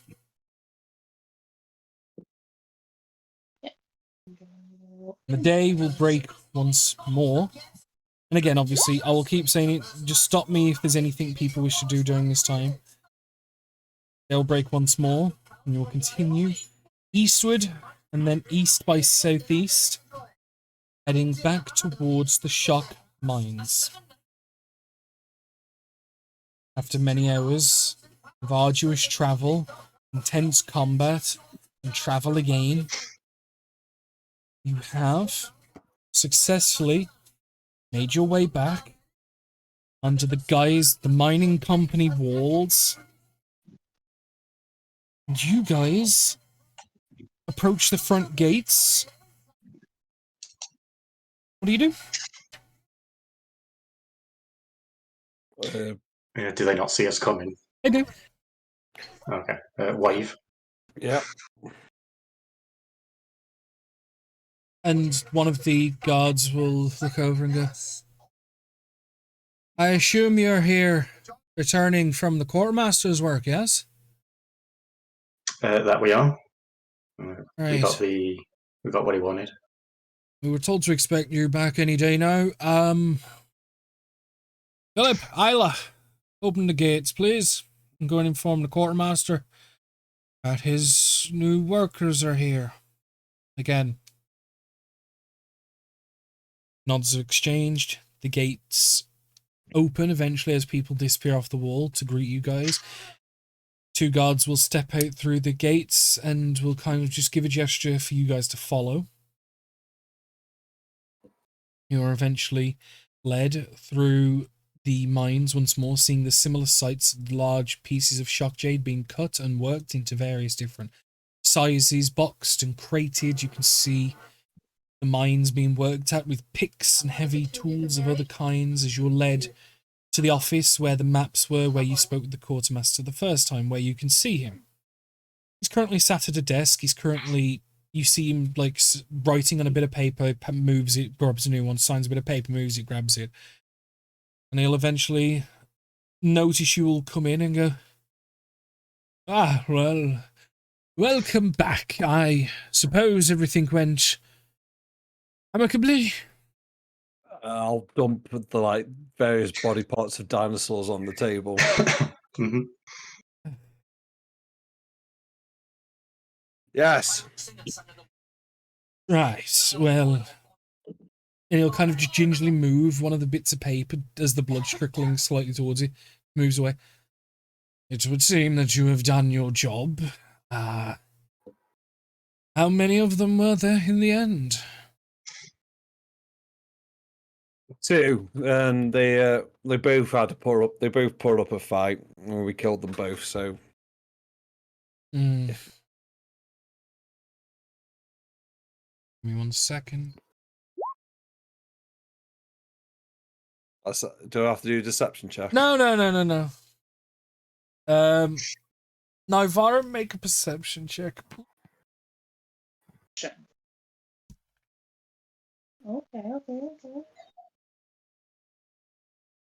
Just Navara? Just Nivara. Okay. That'd be a second. Right, well, as I explained, honest work is honest work. You will be given passage to Ulster's. Is that? Looking at he's like semi-looking at Nivara, and then that there on your back. That was not there when you left, was it not? Pointing Sorry? towards the quarterstaff.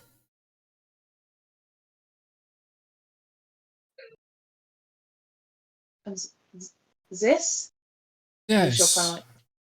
Interesting piece. Where did you find it? I'm sorry. Is It was wedged in a tree on the halfway up to where these beasts were. How much? it To is pay. not? What did you sorry? What did you say, Ben? What I did said Ben? to pay. I said question mark. Of course. It is not for sale. It is an artifact, and I am looking for artifacts. This is my area of expertise.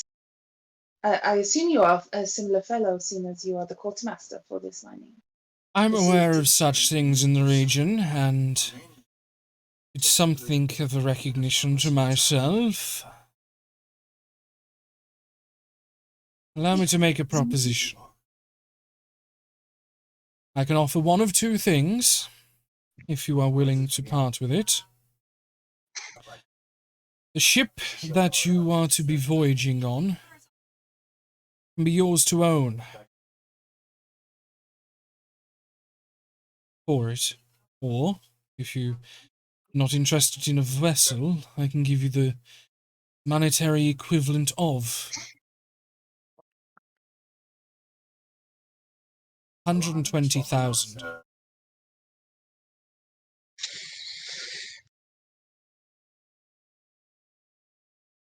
And he'll kind of like step towards you, kind of like not looking at you, Nivara, but looking at it and kind of like squinting his eyes.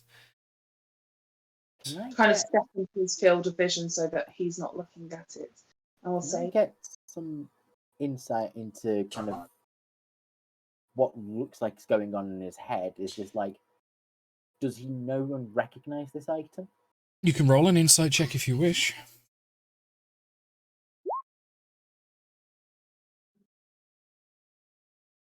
There is an obvious heavy interest in the item, and multiple things give that away. And he's keenly trying to just inspect it at a distance from what he can. And then obviously Nivara moves into his vision, and then he kind of like leans his head back. So, is that of any interest? I will look at Nivara and say our own ship would be very useful. I'm guessing you're not willing to give that up.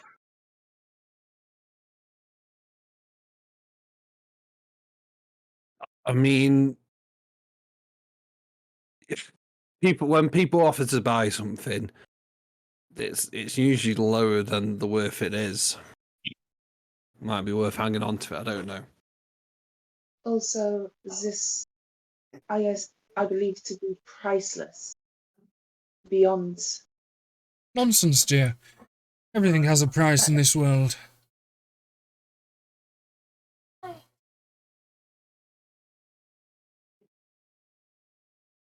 And sorry, can you repeat yourself again? Everything has a price in this world. I would like to disagree, respectfully. Some things are beyond price. If we say that everything has a price, then that means we are allowing certain things to be bought and exchanged. But I understand your interest, and if it ever comes to a time that I am willing to part, you will be first on my list.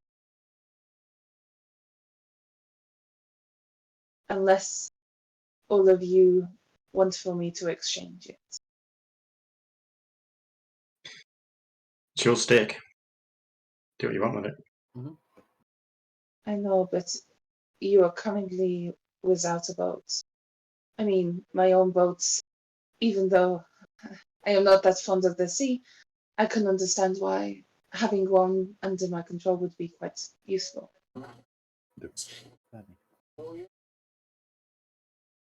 Sorry? Hello? Someone is talking, but it is rather muffled.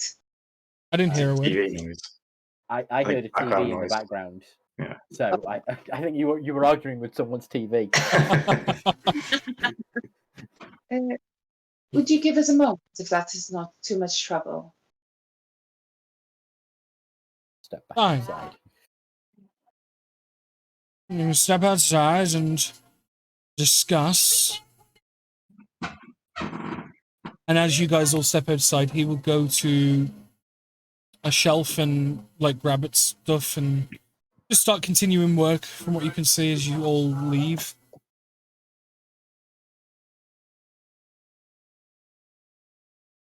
This, I will keep my voice just so as low as I can do to try and make it so that only the group can hear me, if that makes sense. I'm not going to shout it.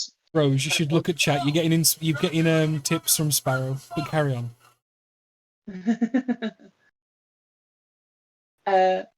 Thank you.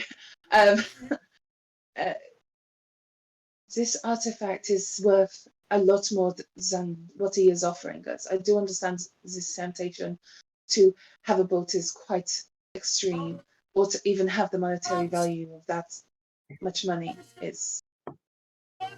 would be incredible. But this is it in its broken form.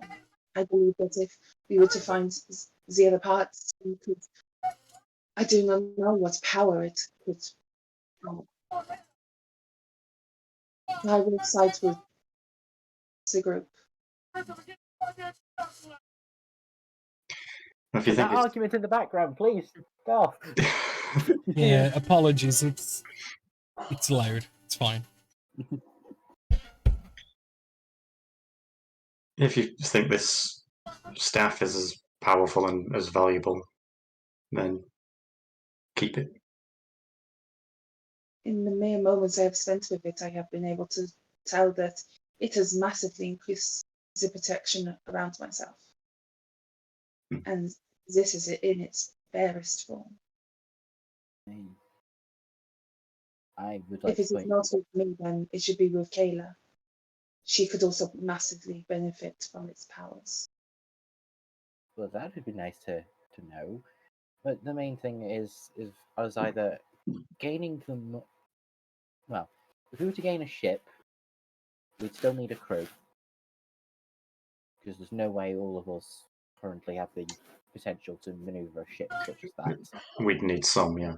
And therefore we'd need money to be able to supply and run that ship, Hmm. which we currently do not have enough of.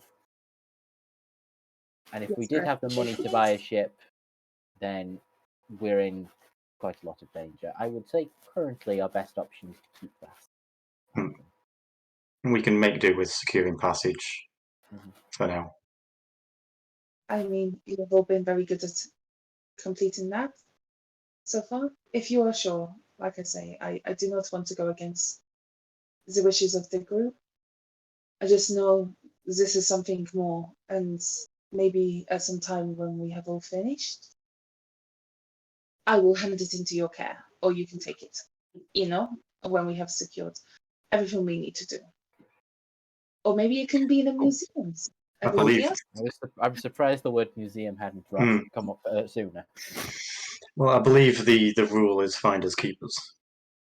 Yes, Yes. and it could win as many ships in combat. So Yes, exactly. I mean, I will try my hardest to continue to assist you all as much as I can do with it. And I thank you for your generosity in allowing me to keep this item.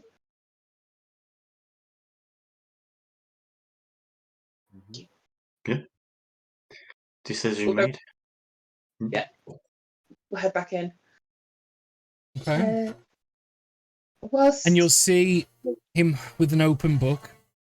Shut it as you will walk in and place it on his desk. Right. Navarro kind of to the desk that I'm assuming, or the table that he's standing up, not moving an inch, and just will say, I appreciate your generous offer. We must decline. We will accept passage, though, in return for the actions that we have taken for you. And she'll gesture to the bloody parts. Thank you. Right. I understand. It is something that you wish to keep. Very well. We'll still honour the deal of passage to Ulster's Den, and wherever you may go from there is your own.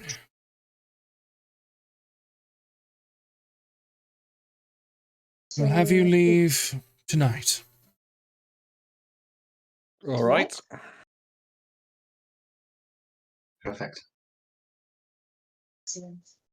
Until that point, you can rest upon the ship I will have these two guide you there, and they will show you to what ship you'll be leaving on.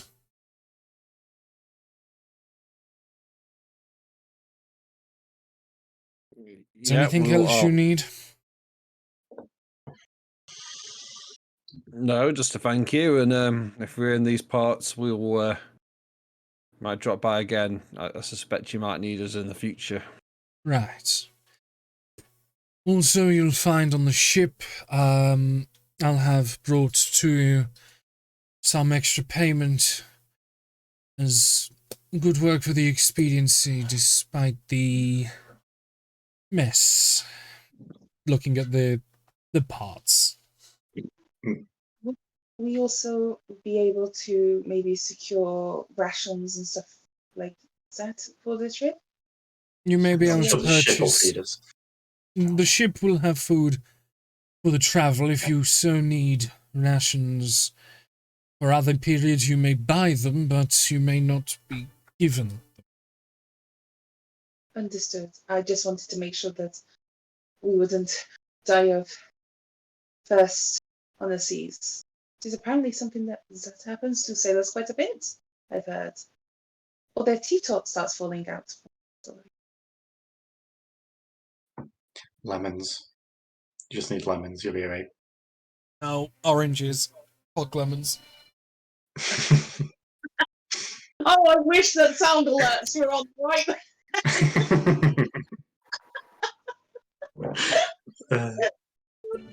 Perfect timing.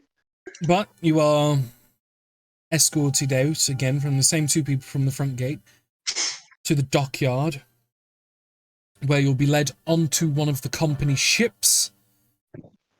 And you, Once we go, yeah, keep a hand on the stuff, if that makes sense, just in case anyone tries to take it from my backpack. I'm pretty sure nobody will do, but just as safety, I've got a hand on it. So if that fits. it's fair. It's fair. Keep your hand on it, and you head to the docks. You get led onto a ship, and you get shown to a communal room, which looks to be. It is like a storage bay that's been converted because there's a couple of hammocks all laid up enough for you guys. And the guard will explain, these are to be your quarters for the travel. As I urge you to just stay here until the crew are ready to sail. Some supplies will be brought on, and other cargo that will be taken will be put in other rooms. So, yeah. See ya. Bye. Thank you very much. Neil, and as you hear him start walking down the corridor, like he'll turn to the other one and go, "Fuck this! Should we go and get a pint and a few cards in us?" Yeah. And they walk off the ship, and you hear the dunk, dunk, dunk as the footsteps leave the vessel. If I knew that there was somewhere to get a drink around here, I might have suggested we do the same until we go. But never mind. They probably don't want us wandering around. If we're here, they know where we are. If I'm gonna go get a bunk. Yeah, the room you're in, it's like a 15 by 10-foot room, and it's got hammocks laid out, and obviously there's enough for each of you. So it's more cherry picking where in the lineup you wish to be. There are some that are purposely hanging high. There are some that are low hung. So obviously, if you want one with a bit more sway or a bit more rigid, that's up to you. I'll say what I will say is we should think about having a watch in this room, just in case. I don't trust these people, and that man wanted that staff. I think we all should have a rest and have one and watch like we usually do in the wild. Fair enough. Agreed. These are the best. I will bring Cobain in as well so we can stand by the door and let us know if anybody tries to get in. Yep. You summon Kurt Cobain. His name was Kevin originally, but I was like, that's not Alvin enough. So Cobain. And he'll kind You of just wanted that for the chance of when he got killed, you could just shout, Kevin! Well, no, it's because Cobain in this Elven like generator that I found literally means spell spirit. So I was like, that sounds perfect on the nose. But it fits. Just as a reminder, what is Kavane? He is a fox. Apparently. Oh, it's a fennec in it, yeah. Fennec fox, yeah. Right. He's got big ears. Very cute. Fucking satellites, more like. Yeah. But They're very good at sound and smell. Kavane is summoned. You're all spending time in this room. There are no windows. There's just a singular door. There's two like oil lanterns that can be lit for light during your stay here, and there's hooks on the walls to hang them. The room is empty of like any cargo, so you're not literally put in the cargo hold. They've like one of their cargo holds they've essentially left empty for you guys. And as far as you're aware, you'll be leaving tonight.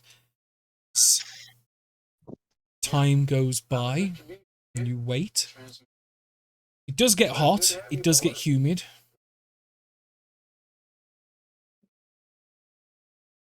And eventually, you notice the room start to cool down, and movement does occur around you guys. You can hear it. It's not like you're completely like on your own sort of thing. Like, you can hear movement, you can hear doors, you can hear muffled chatter through the doors. You can hear the clomping and the dragging of like heavy items and just thunks and mucks and knocks. The room will eventually start to cool down as the sun leaves the vessel. And eventually you'll get a small knock at the door and someone will stick their head in, and it's a young lad, probably like late teens, early 20s, and he'll look his head in and go, I was told by the captain to tell you that we're going to be leaving any moment now, so just be ready for any movement. And is there anything do you need any extra water, or are you all okay? We'll take some water. We have the Expedition Pack 1 now, was it called? With the Dynamite. yeah.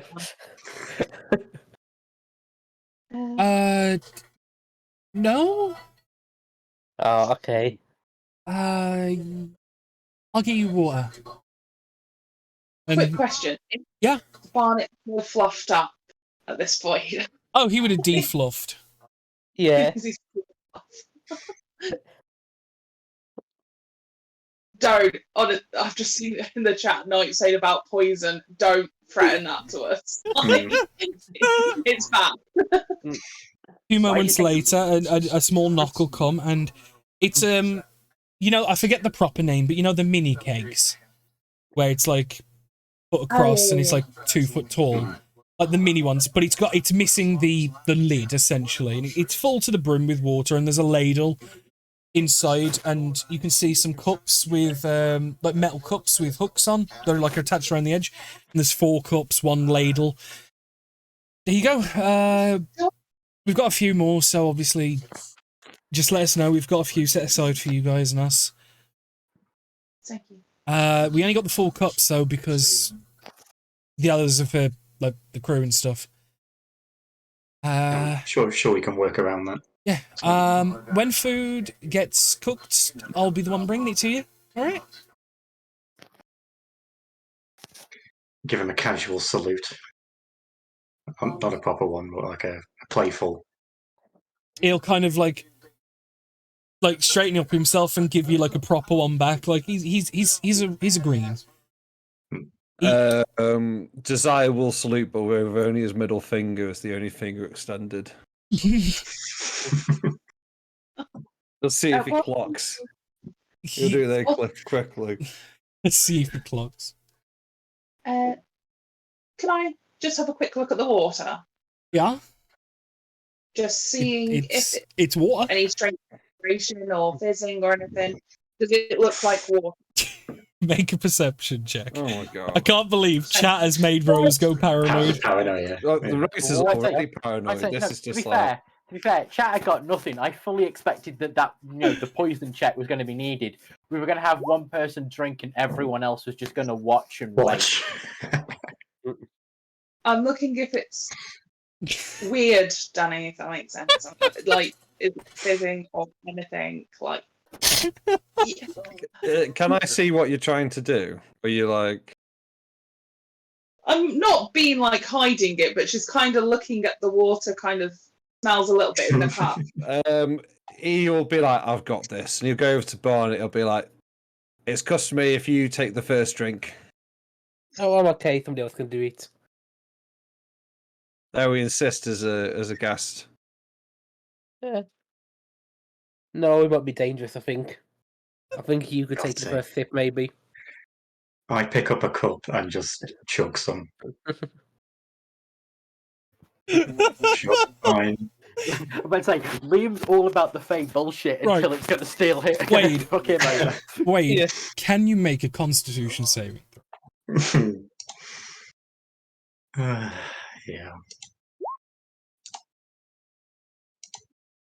You take a hearty gulp and drink the entire cup in one solid swoop. And you kind of just stand there just like, what? You feel like a pain right in the center of your chest. And it feels like something's fucking stabbing you in the chest. And then a few seconds later, the pressure relieves and you let out this loud fucking belch. As you trapped wind in your chest, and if anyone's ever had trapped wind, that shit is surprisingly, it's surprisingly painful. Yeah. I would turn around to everyone and say, "Guys, why don't you just ask me to detect?" It's water. What would take the water to react, though? Specific reasons, okay? Specific. But anyway, It's clear. It's not, well, it's clear as it can be. It's not like spring water. It's a bit dirty, but it's drinking water. and Wade looks completely fine after drinking it. No change, nothing. He let out a weird. big ass belch, but other than that, he seems absolutely fine. Belch with water is very concerning. It is, So No, he I'm did. going He to did literally shotgun a cup of it, though. cast that. Okay. So you're going to cast Detect Poison and Disease. Do you feel sense somebody is poisoned or has a disease? And then like, oh, Josiah's going to light up. You do sense. You do sense some faint, like poisons and some levels of disease, like just in the vicinity of you, because it's within 30 feet of you. And it can go through up to 3 foot of wood, and the ship is primarily made of wood, so yes, it can go through it. You can sense on the ship, at least, there are some levels of, like, there are small clusters of, like, diseases and poisons. It's not clean. In the room, you notice that there's very minor levels of disease, just generally in, like, corners of the room where it probably hasn't been cleaned very properly. You notice that Barnet glows up like a Christmas tree, but that's probably the syphilis. Other than that, no. The water is water. It's fine. You can drink it. But some of you really need to clean yourselves. So, are you saying that the spell you just cast could detect if there was anything It in is just water? It is just water. Not the cleanest of water, but it's water and it's not going to do any harm for you. Oh. Interesting. Excellent. They're not going to poison us then. Well, if they had intentions, it's not this one or today. I assume that they are honourable in some form. But if you wish, I will make you fresh water. No, it is fine. Just a bit on edge, I think. Did any of you notice is that whilst we were going through the jungle, there was no creatures or bird call or anything. It was deathly silent unless you started it. You know? Yeah, we saw something flying. You did miss it, Rose, just as an FYI. On the last day of travel, it did start to return very slowly and tentatively, but it did. Just as an FYI. Because you were BRB at the time. Thank you. Sorry, a large something flying? Like a bird? Well, the big fucking bird, if it was a bird. It was something big. There is this species of birds that are considerably have a massive wingspan, like real big. It was, I don't know. It was at night. It was big. Well, It flew. are you alluding to a dragon? You're putting names on me just saying there was a big fucking flying thing. Okay. Interesting. Maybe it was, maybe it wasn't. Maybe it was something like those big lizardy things that could fly. We don't know. I'm glad we're not there anymore or about to leave. No, I suspect we're going to get hired back by that bloke in about a month's time. Eventually, and during this conversation, you'll notice it mainly because of the barrel of water. You'll notice as like it starts to ripple and shift as the ship eventually will begin to start moving. You know, got to get that little cheeky little Jurassic Park reference in with the cup of water. It's like trembling just as you start to move. And eventually, the ship will push off. Although, technically, you guys are semi-confined to your rooms, I am still going to reveal on the map the Fog of War, just because, you know what I mean? I think it's still fair to reveal the map for you as you go, just because I think, you know, why not? We don't know roughly how long Yeah, this the tremors was Sparrow. He farted. Sorry? Yeah, it's alright. Sparrow's just owning up that he was the reason the ship tremored as you guys pushed off. Oh, okay. We haven't been told how long roughly it's going to take, have we? I don't remember that. You would have been told. Just give me a sec to.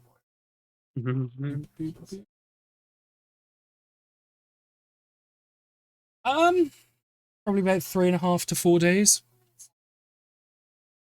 Oh, okay. Okay, cool. Yeah, I just did a measure. And obviously the ship's not going at full speed at all times, but direct travel time, it's 180 mile ish. God damn it, Liam. That's quite interesting where that went then. Like, I'll talk to you about it like after session, but ooh, okay. What? New theory. New conspiracy theory. Well, addendum to another one. Oh my god. How does the distance mean? I'll tell you now if you want. You know how the boat joined up with us? I reckon it joined up with us when we were going past that stretch there. Because if it is that it's, then it would make sense that as we were passing through that territory, they would have. I get what you're getting at. Yeah. At some point during the travel, I would like to group everybody together, but you may do that now. Okay. I have a question with Josiah. When we reach Elsa's den, what is the plan? Get as much information on him as we can. You point at him, it's like, yeah. And I think it's we've got to try and take him by surprise, if possible. Wait for him when he's not with his crew. Or try and get information when he's out raiding.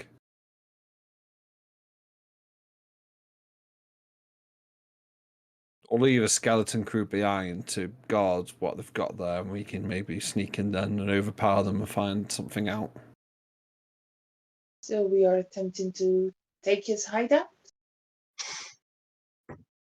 If he's got one, I assume he's got one. So first job is to find out information, locations of where he works out of, and then if we can find out what they're after, if they're going anywhere specific. What size crew are we talking about? I don't think we are dealing with a crew. I think we are dealing with Yes, but town. if No, okay, it's a fair point. How many people has he got working for him? I would vaguely know, wouldn't I? Or I would know by the You point would of when. remember when shit went sideways. The crew at the time, you remember being about 30 or so ish. But And that number in even such a short period of time can change drastically for one way or another. it's 30 minus people that were killed, etc. And And how then many- he could have recruited afterwards, like, Yeah. or he could have lost more, like maybe like a sea storm or something. You don't know. and how many of those are 100% loyal to him? Uh, Because obviously, if you kill 20, 30 of these, and there's still 20, 30 left, will those 20, 30 flee or put their weapons down or fight to the death? those that try to make a stand against him are dead and are me. So my next question would be, because that is an excellent point. Are we going to bribe people? Are we going to threaten them? Like, how are we going to gain this information if we are going to somewhere that they control? If we go under the assumption that they're going to be loyal, bribery isn't going to work. I just may have Threats no mind. might. Are we going to sneak and maybe try to get some information? Yes, sneak. Sneak. Okay. We don't really want him to know that we're after him, if possible. It's an interesting point whether he knew who I was when they parlayed. He wouldn't have known we were on that boat anyway. Well, Yeah, I think based on how we had that old timer come to us in the tavern, that we have somehow made a little splash. It would not be out of. Jacob's there. going to have people in Everywhere. the Ivory Sands outpost. Maybe they knew that we were on that boat. Oh, also, really quick as well, one thing I did forget to say, tell you. You know, I said you guys were going to be expecting to have money brought to you. Oh yeah, I forgot to give you the money. Yes. Money would be useful right now. No, I just sat here. I was just like, wait, I never gave you your money. It's like, I'm surprised none of you brought it up, but no, really quick. A small chest would be delivered by the clerk that you spoke with that got you the quartermaster items and stuff the first time. She would have brought a small trunk that would have been filled with 2,560 gold pieces.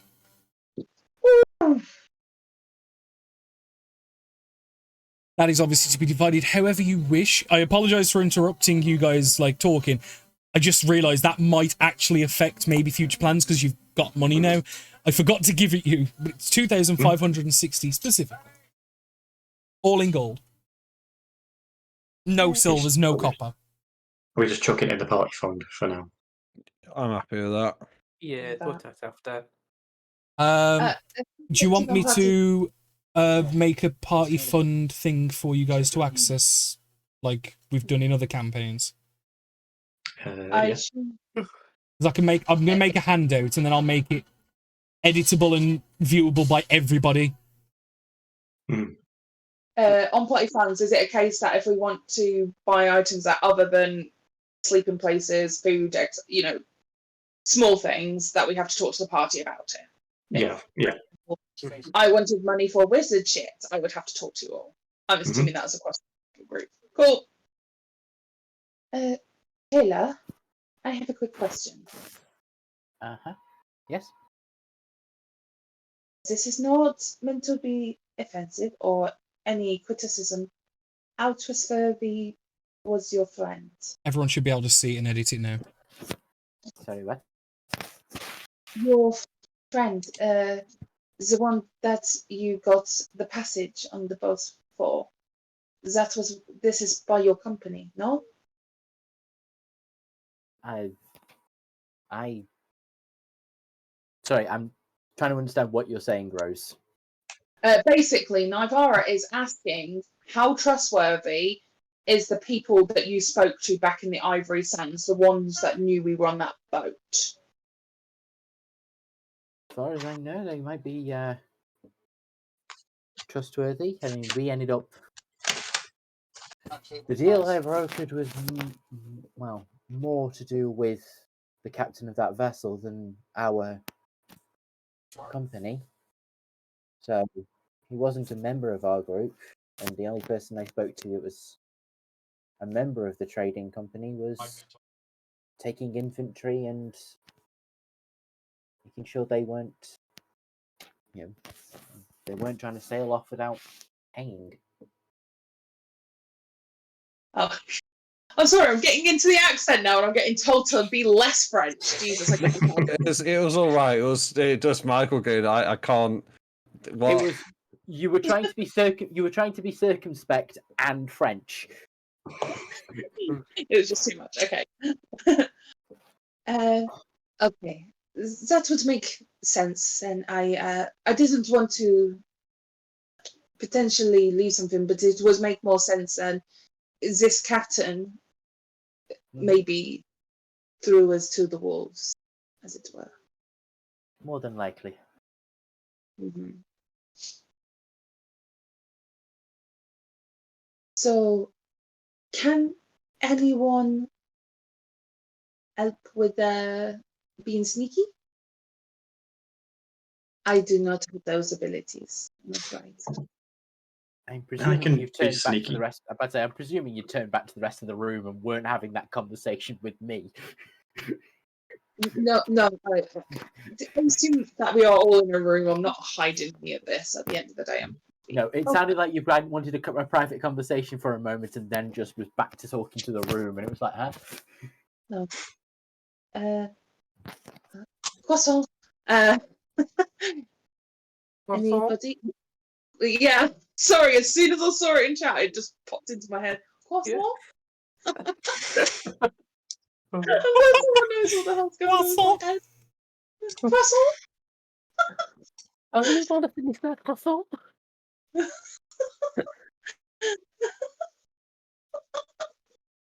Okay, first of all, with PG, we're supposed to be somewhat professional. Wait, you said that you are able to help with I can be staying hidden. stealthy. Yeah. You can be, or can you help us to be? Wait, are you asking for some like magical stealth bullshit? Is that? I was asking if anybody had those abilities. No. Well, then no. I do a little bit. I can sneak a little bit. No, I think a few of us can sneak. Point at Wade, you and myself, but she's asking for magical bullshit that helps with stealth, and I don't think anyone here can do that. Far from it. I just mean that every time that we are in combat, you guys seem to pull new things out, and I'm not quite sure. I don't pull my finger out. No, what? I use my axe. Josiah will just put his head in his hands and see, like, this is what you've done now, and we'll just sit on his bunk. Okay. What I am trying to say is that every time we are in a fight, everybody has new abilities, spells, etc. I'm not quite sure what each of us even are. We met a couple of days ago, like a week, and now I believe that we should maybe share some information, maybe about things too. I can hit things good. I can shoot things good. Okay. I assume I have a little bit of magic, but nothing too out there. I can glow sometimes. Ben's I a get angry. pirate. Yeah. Josiah will literally be in character. I'm a pirate. Yeah. What? And I can forgive you all for your sins. I roll. I'm not going to get into the idea of sinning today. I mean, like, oh my day. Just as an FYI, religious Adam's types. just backing out for a bit because he's coughing and not Oh. feeling great. Oh, bless him. Okay. What about things, Adam? Yeah, I'm on. Carry on, as you were. You just be like, and you look at Navarre and it's like, to be fair, some of these repressed religious types are amazing in the sack, but I don't think. And he'd be like, I want this holy woman, and then he'll trail off into like a story, but unless people stop him. We don't need to hear this. Also, is it? You've mentioned a few times, Vlad, about the Silver Lady. Are you a follower of Selune or Sahani? One of the two, depending on your. I'm a follower of Saluni, yes. That explains a lot. So, Is she now a we sexy goddess or like fertility goddess or what we're talking? she is one of the Elven pantheon, all about mysticism and. Oh, I'm sorry. I do not mean to torture you, Vlad. No, just you're more than welcome to. No, honestly, my religion, my knowledge of the religion is somewhat skewed by my own beliefs, I would believe. So I may not be as impartial. Well, no, nobody's perfect. Don't worry. No, I agree. So she isn't one of those like goddesses from the wildlands with her baps out then. Okay. No, not really. Alright. So there's like 5 gods in the Elven pantheon, and they are all a little Uptight. all culture and art and beauty and grace, while also being slightly meh, you know? Uptight. Mourner assurance that those under the Elven banner will follow them to the end of the world. But more recently in years, have started to stray from the path. There has actually been a massive change. And this story will go on as she will give like on religious beliefs now within the Elven community within the last 30 years and how things have been changing over time. And I would honestly, my character would honestly sit there, or shall I say, stand there and just listen to this. But Carl will not. I didn't want to keep going on because I would literally give a lecture right now. I'm a Oh, no, high because out. you're the one who helped write those changes into existence. Yeah. Yes, so just for the watcher, we helped. Josiah started going glassy-eyed after his question had been answered, and it wasn't fun. So. Oh, I'm sorry that there's no Elven goddesses. Big booby. I mean, yeah. I do think there's probably a sect of elves who like. I think it's the ones who follow Elistre, which is like a lower goddess in the actual stuff. She's That's a all bottom about dance. confirmed. So, you know. Who knows? There we go. Right, so you guys continue your travel, and as you guys have been traveling, I don't know if any of you have noticed, but I have been revealing little bits of the path you've taken to a point where I revealed the portion around Ulster's Den. You will eventually moor up on the southern side, as that is where the town actually is. I'm just going to zoom in on the main map for people. Quick question. Do we get a long rest whilst we're on the boat? You do. You get a full, proper long rest, yes. Yay. Despite it not being ideal conditions, it's more than enough to qualify. So yes, you will get yourselves full long rests. You are fully replenished. Well, half hit die, innit? Well, how many long? Is it just the one? You would have 3. Oh yeah, because you said it was. It's multiple days of travel. Oh, okay, sweet. Yeah, like I said, I was semi-narrating and just let these conversations breathe as if they were over the space of. Do you know what I mean? Mm-hmm. Obviously, if there's anything else you want to pull back and do, you're more than welcome to, but that's... You know how I do travel. I don't tend to linger on it too much because it's boring as shit. There was one thing, but I won't. Yeah, travel's just tedious and I don't like it, so I do try to semi-narrate through it, and obviously it's a case of just stop me where you want. Do you know what I mean? Unless something's specifically going to happen, or I'll maybe throw a few in as red herrings, because otherwise, every time I stop, you know something's going to happen. Do you know what I mean? But the travel is safe.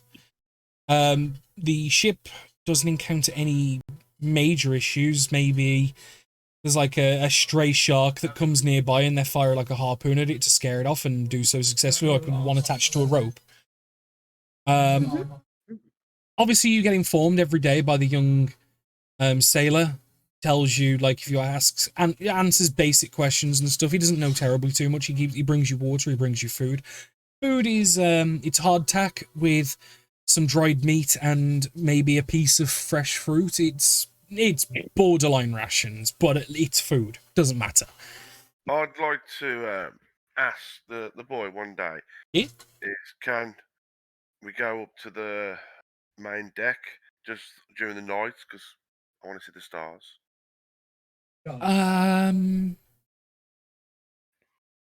I don't know. The captain said to keep you all here for the moment because obviously the ship's doing work. It's not like a transport ship. I fully understand that. But But, if you could relay that message, it would be appreciated. Josiah will sort of walk up to the lad and sort of be like, I mean, do we look like he's a bit green, he's a landlubber, but he's been on a ship before. He isn't going to get tied up on a rope. Let me ask the captain, and I'll let you know. And he'll go away. Bearing in mind, this is like fucking what? I'll go ask my manager. Yeah, pretty much. This is like what, 11:30 at night or something stupid like that. And you guys come back. No, he comes back, and he'd be like, he said I could let you up specifically if it's something you need and want. It's just so I can say my prayers to. Yeah. So that's all, really. Thank you. And he'll lead you to the top deck. And you can see at the top deck there's probably 5 or 6 men working. It's 2-sail ship. And in the darker hours, it's harder to see further out. There are lanterns lit across the ship, and you can see the captain is currently steering. I'd go to the front of the ship and just like sit down and stare at the sky and say my prayers, and then once I'd finished, I'd go back down below deck and obviously I'd thank the captain. Yeah. But yeah, you'll eventually be brought back down below deck with the prayers concluded, and eventually, like I said, the travel will come to an end. Rather than the young lad that you come to expect knocking on the door and talking to you guys, you will eventually get a knock on the door, and it's the captain, the one you saw. And the couple times, because I'd imagine this would have been an affair that you would repeat a couple times, lad. Like they'll allow you to come up and pray. Yeah, if possible at night. Yeah. Yeah, they're not like fucking keeping you prisoners. They just want to keep you out of the way of their work and their business. Do you know what I mean? But the captain will knock and say, "Right, so we've realized Ulster's dead. We're moored up. We will be getting our cargo off as soon as you all are free of the vessel. I hope everything was adequate enough." It was a pleasant journey. Thank you very much. Good. Only had a couple issues. The route's usually safe, so when you leave, we can conclude our business. I believe, if I've been told correctly, that everything has been paid for, so you need not hand over anything. Mhm. You're free to leave. Excellent, thank you. And stepping onto the deck, for Vlad, it's a bit different because obviously he's been doing it all the night. But for the rest of you, it's like, oh my god. You know, when you have been sat down or lay down or in like an awkward position and you finally get to stand up and stretch your fucking legs. I don't have a map for Ulster's Den. I didn't make it. I didn't have time to with everything going on. He expected the T-Rex to kill us first. Well, no, I just, with everything going on, it was just one thing that slipped my mind. So I will get it done. But unlike the Ivory Sands Outpost, this place is visually a bit more well built up. But you can see that there is a lot less people. The infrastructure is in place, but there's just less people. The Ivory Sands had probably, at a rough guesstimation, like 200 people maybe. Most of them were just working the land, like, wasn't in the town, like it wasn't like a hustle and bustle type thing. Whereas here, there's probably close to like half that. But the buildings just seem sturdier. There's a lot of actual stonework in buildings as well. Like, there's partial walls made out of stone and some bits in wood, so it's like a half and half. Whereas in the Ivory Sands, it was all wood. There was no stonework. There was no, like, clay or anything like that. Whereas here, they seem to be experimenting with different types of materials. The dock is respectable. It's average. It's distinctly average size. It's not small. But the ship is moored up, and you can see as you guys leave that there are some workers now going onto their ship and obviously doing whatever work they're going to be doing. You can see almost dead ahead of you, facing the shore, there is a, as always in every town, lovely tavern. You can see numerous other buildings, and you can see what looks like a small store. You can see a bit more industrial-like buildings, like warehouses and things like that behind. You can see on the shoreline in front of the docks, there's like a stone shoreline that's been put in, like man-made, and you can see that there is some stalls set up along there. Not as many as Ivory Sands, but some of the essentials: food, clothes, drinks. Do you know what I mean? The basics. There's no unusual traders, or at least nothing you can see from immediate view.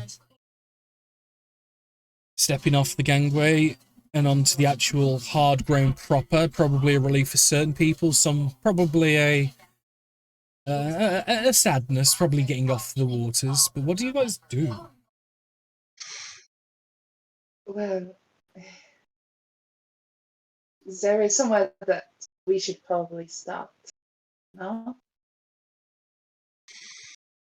Well, if we get somewhere to stay as a kind of base of operations. Also, we may hear some things if we were to stay there for a little bit. Maybe Tavern, confusion, celebrate what we have currently already done, listen in on some conversations, maybe get some information from someone who's too deep in their cups. No? Yeah. Sounds to me like we all want to go to the tavern if there is one. Yep. Apparently it was right opposite where we got dropped off. Right. That's where everyone goes first. Every So, time. you go to the tavern. Shocking, I know. A tavern known as the Sea Legs Keg. Oh. Rose? Rose. I heard her go to say something and she just disappeared. I think it was, oh no, my internet. I heard, oh. Oh. She made fucking Liam noises and disappeared. Wait, is that what happens if you do a Liam noise and you're not Liam? Does it just, you just evaporate? Just sucked into the void. Existence. Can only be one. Yeah, no, she's dead. Okay, cool. But yeah, she went. Oh no. What? I thought he took them, but it was Michael. Oh, Adolf is back. Hello? Hi, I'm back. Okay. Hello. What did you say? I said, "Ooh, I like that tavern name." All we I heard was, ooh. Ooh. Oh, Worried. Ooh, this is We bad. literally heard, ooh, gone. Sorry. I said I like the tavern name, but it's quite funny. I'm back now. I'm back. Okay. Sea legs. Sea legs. Cake. Yeah. I'll just put it in chat for, it's Oh, spelt as you'd expect. Just asking for no apparent reason, other than our propensity for every single D&D week game we play to get drunk way early in the day. What time of day is it? Probably late morning, about to come noon. Okay, cool. You guys enter the tavern. It's a one-story building. It's relatively modest, but it's spacious inside, and you can see that it's an open plan with large pillars dotted around. It's open. There are tables, and it's filled with various sailors and a couple of the people you can see from the ship you've just left. Actually, you can see behind the bar there seems to be I forget the Triton. I think it is the Merfolk race name. Is it Triton? Yeah, Triton, yeah. You can see a Triton behind the bar, and it'll kind of like give you all like a recognized nod of like, stop, and we'll carry on with what he's doing, obviously waiting for you guys to get situated and do what you need. He's currently got like a rag over his shoulder, and he's currently working away at the bar, like serving drinks to people with trays that then carry them to the tables and things like that. I assume we grab a table. Easy enough to do. Roll for table grabbing, please. It's that strength check. It's a sleight of hand check, actually, to beat whoever's racing you to the table. Okay.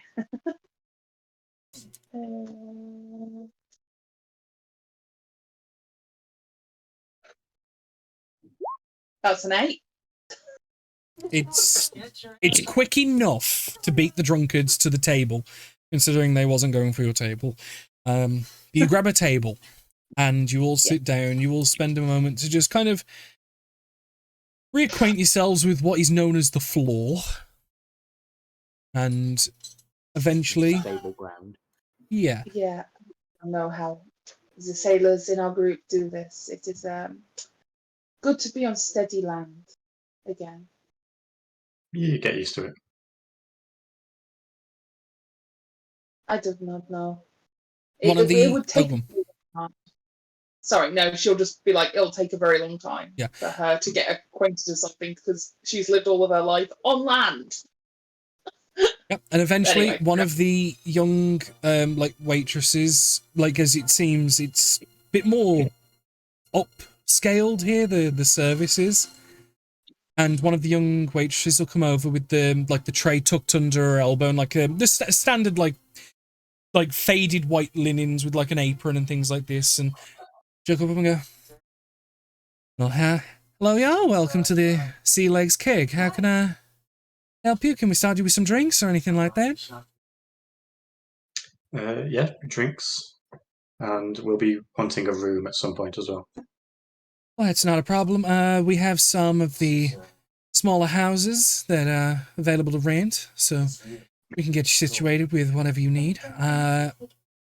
All meads, I assume, or anything fancy? do you have wine? I'm sorry, I'm not a huge fan. We have some, yes. Wine would be beautiful, thank you. Any food, or do you want to take a moment and rest? Just the drinks for now. All right. Thank you.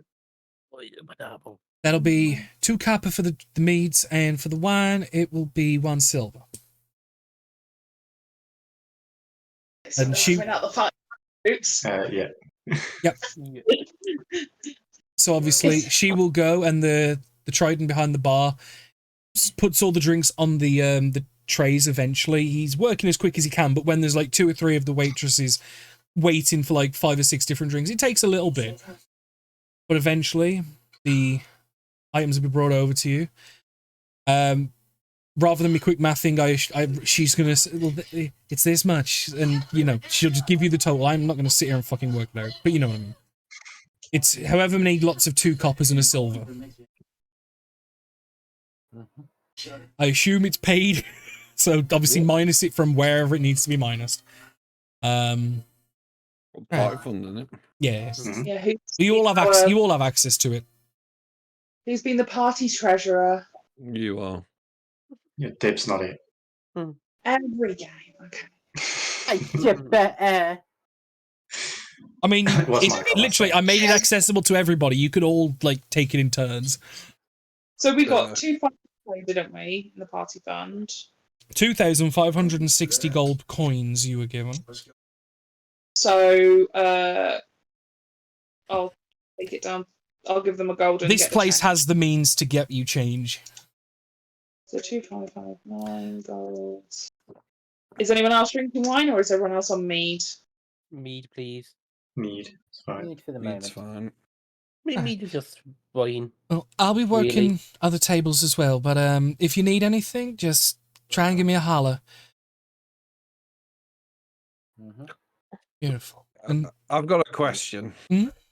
yeah. I'm just interested. You know, sometimes sailing past this island, people have to pay a toll. Right. Who do we have to pay the toll to? Well, the tolls and things like that are usually dealt with by the seafaring folk because that's usually what they deal with. They usually tend to mother the people on the oceans, not so much on the land. Just in case we wanted to have a wander around on the island, would we bump into them at all? It's possible. I mean, we don't necessarily not allow them to come in, but they do at time to time. Do you know where they're based so we can avoid them? She knows, actually. The Eldritch Baby Demon owns the bar that you're all funding the enemy. Fuck off, Darth. That baby was innocent. Well, I've been heard that there's some coves up the coast. Usually they'll put their ships there, from what I've heard, but I wouldn't have a clue, honestly. I tend to keep my nose out of that business. It's safer that way. So that's north, is it? East, honey. East. Thank you. And if you look on the map, you see where the dark-coloured rocks are. There. And you'll pass her a gold. Thank you. By the way, if you need to call me, my name's Stella. Sorry. Sorry. What? It's alright. What? It'll take too long to explain. Carry on.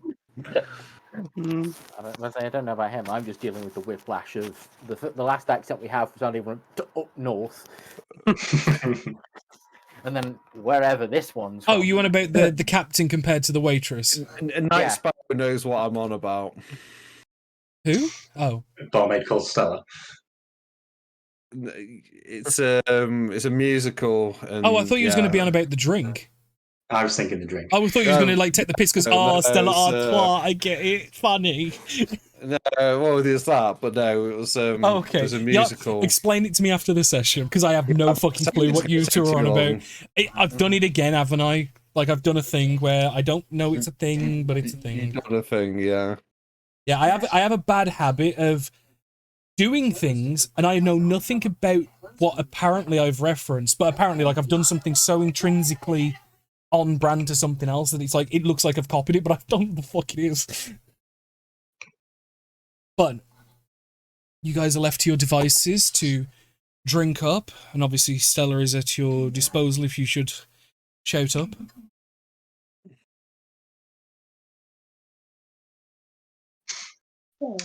So yeah, I'll be perceptive and trying to listen in for. There's probably about anything. a dozen or so people in here. Split over different tables and things like that. But yeah, you may make a perception check. Whilst he's listening to conversations, can I see if anybody's paying attention to us more than just the usual glances we would get in a tavern being unusual? Do you know what I You may make a perception and or insight. Yeah, we'll do perception and then insight. That would be a natural 20 on perception. Damn. Okay. Insight. 12 for insight. I'm also trying to see because I know we look like a ragtag bunch of adventurers. Yeah, and people are gonna you given the type of group you are, you're going to attract a lot of looks. So the perception doesn't gain terribly much apart from understanding who, unless people are like slyly looking at you, which no one's trying to hide it. It's actually quite overt, and everyone's very clearly gawking at you guys because you are a very, very freakish group compared to the average group. The insight's Well, where you're going to get good. to the bones of the matter. But we'll start with Wade. You take a listen, and I'm going to assume this is over a period of time. This is not just the right now, right here. Yeah. At the moment, every conversation seems either out of earshot or entirely mundane, talking about work and like maybe suggesting getting a few people together and doing like some dragon dice rounds in the tavern like one night or something like that, or people that are fresh off a ship or working on a ship talking about how they've got to go eastward, they've got to go north, and like various different things, and just general chatter. In terms of the insight, you can't really garner too much.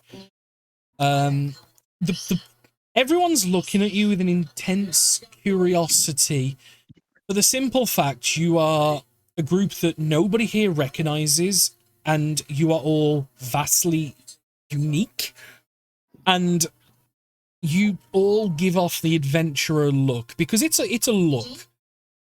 Heavily armed, heavily armored, usually a very ragtag intrinsic group that carry mysterious items and artifacts, and more often than not cause a lot of chaos.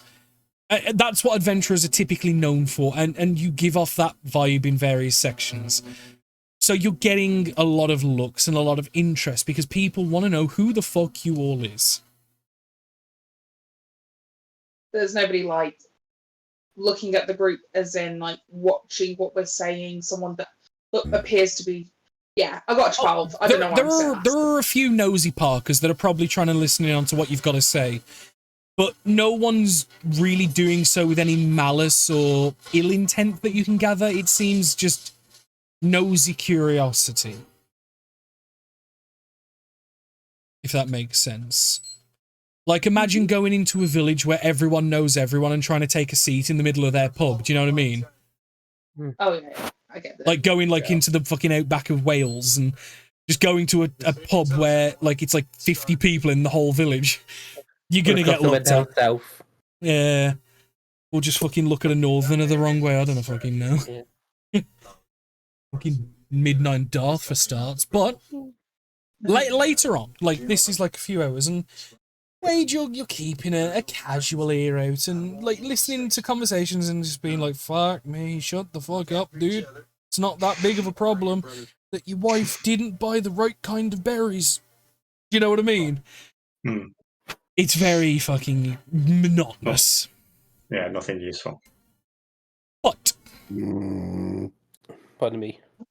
That sounded like a dog growling. That sounds like someone snoring. I thought that was a snore at first. Is it a I thought someone was taking the. I thought someone was taking the piss because I was saying how the conversations were boring. Boring. That's what I thought, but apparently That not. was actually quite funny. Okay, so you notice two guys, scrawny. They look like just workers. You can see that their shirts are filthy. They're them hard labourers. But you notice that one of them's talking very cautiously and trying to be quiet, but with the perception you got, you were able to notice and pick up tidbits. And you hear mention of people going missing. Like apparently, from what you can get, what you can garner, there's something about a couple of people have gone missing lately, and no one's found them or anything like that. And you hear talks of maybe like it's a wild animal or something like that, given the state of the houses. About it.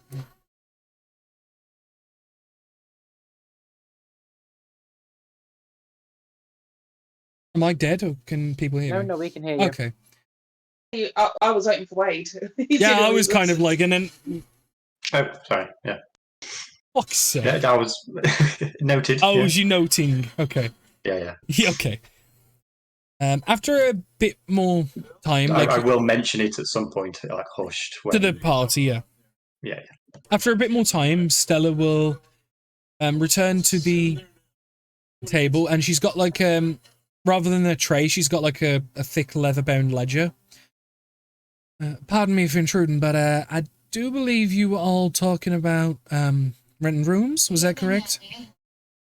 Yes. Yes. You said there were houses we could rent.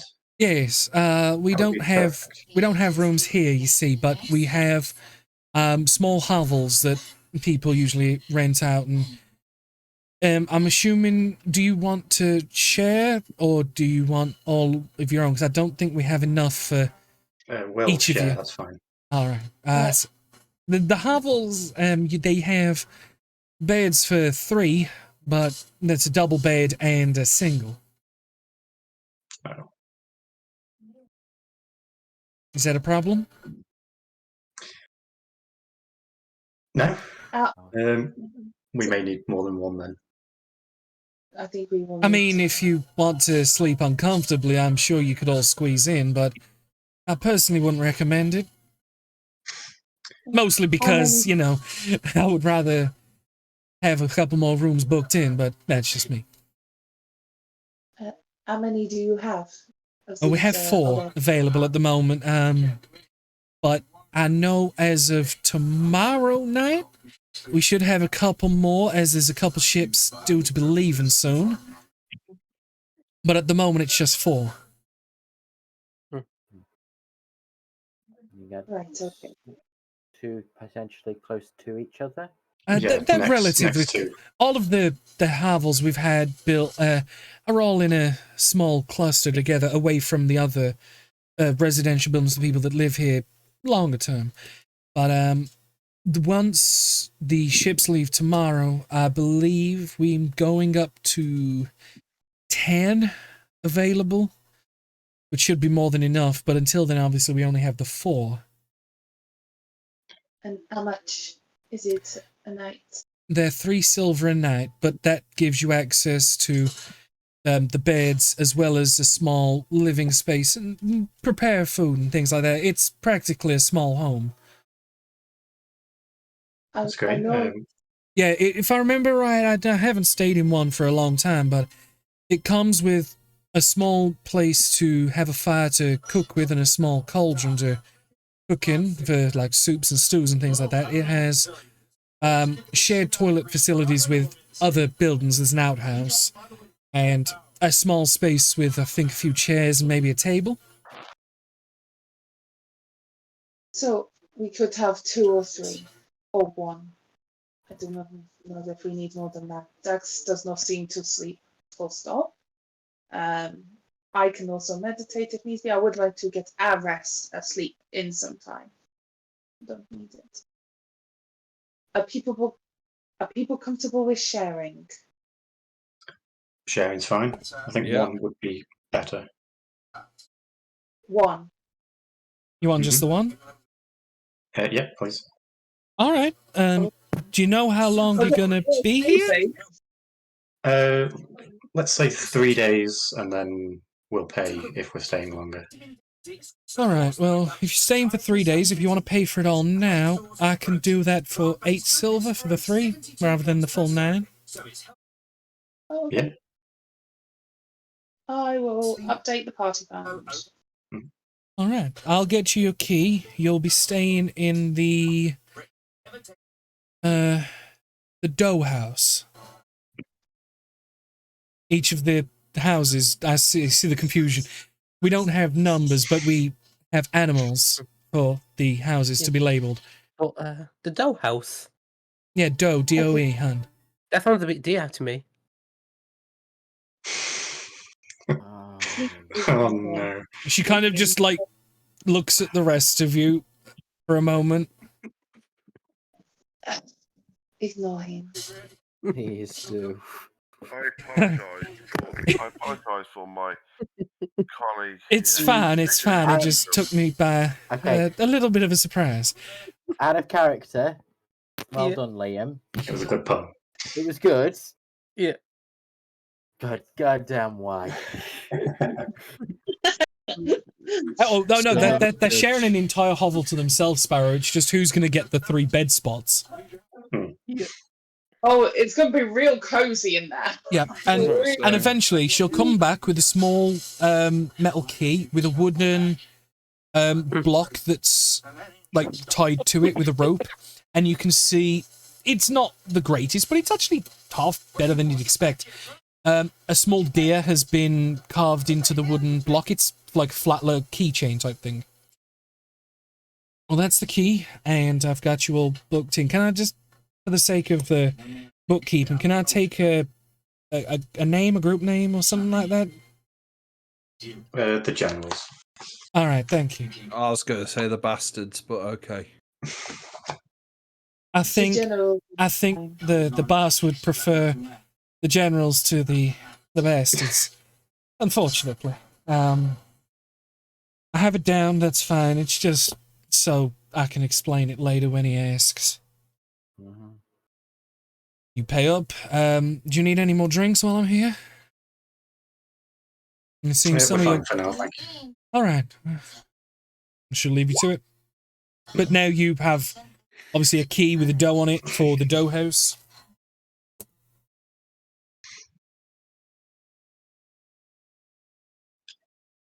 Well, we've got somewhere to start looking. Good job, by the way, Josiah.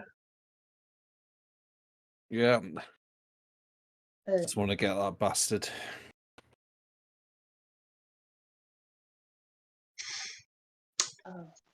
So if we get settled into the house, and then if we go at night to the east.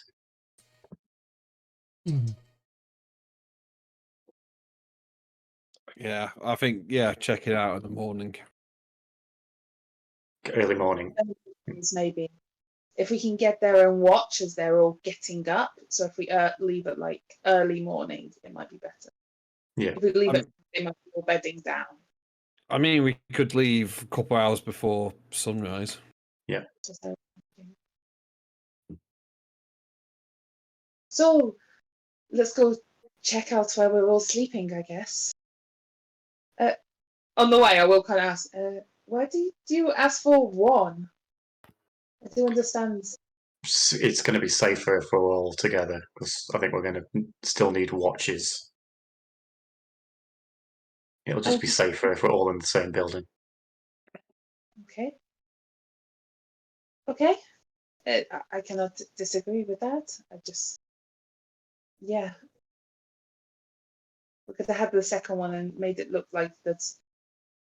I don't know. It's just a bit strange if we're all sleeping in the same place for other people other than ourselves. You know, it's my. Well, if anyone asks, we just tell them money's tight. Money's tight. You say that as she's been flashing gold pieces. Yeah, yo, money's tight at the minute. Have you got to change this $100 bill for this $2 order? Yeah, that's the thing. If we just, what's the definition of tight to us compared to what they think it is? That's why we've still got money, because we don't spend any. But given the time, you guys will eventually leave the tavern. You will go, and you will. I would have explained. Stella would have pointed out where the hovels for the tavern are, which essentially it's the cluster of houses that are on the left as you looked at the tavern from the front, right as you leave. You thought they were residential houses, but they're actually the houses for the tavern. The residential houses are like by all the warehouses behind everything. Basically, there's a front that's on for the coast, where everything for visitors is put up front, and then residential and stuff that doesn't need to be bothered by the tourists can go out the way. And you notice that all of the different houses have different animals assigned to them. You can see things like wolf house, you can see bear house, you can see roadhouse, like, you know, various different things. Eventually, you'll find dough house. He opens. It's modest. It's the living room is like a 10 by 10. Like, have you ever gone to like a seaside holiday camp? It's kind of basically like the chateaus that you get there, like Pontins or something. It's basically that. It's very, very bare base. It's medieval Pontins. Okay, that's where you guys are. And it's Pontins, not even Haven or Butlins. Jesus, they are. But yeah, there's one small room with a double bed and 2 bedside tables. There's one with a single bed and a bedside table. You saw the outhouses outside that are to use. You can see that there's a small kitchen stroke living space all mixed into one with a small place for a fire, and there's like a tri-pointed metal thing with a hook for a pot. It's small, it's simple, but it's usable. And that's where we'll end tonight, as it is just shy of 10 o'clock, and I think that's a great stopping point. Sleeping pile.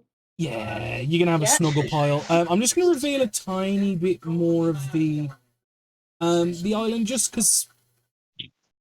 There we go. I hope that was okay, as next I believe you're going to be investigating some coastal activities. Yep. Oh, this is going to be fun. Cool. But those watching, I appreciate it. It's actually, I semi-noticed throughout the stream, it's been the most active stream we've had. So I appreciate everyone that's come by. I think apart from like a total of about 10 minutes, we've not gone below 10 people. So, and we actually peaked at 16, which is pretty good. Really? Yeah. Spicy. But I'm going to end the stream. So those that are watching on YouTube, ta-ra, and I'll see you next time. Bye. Bye.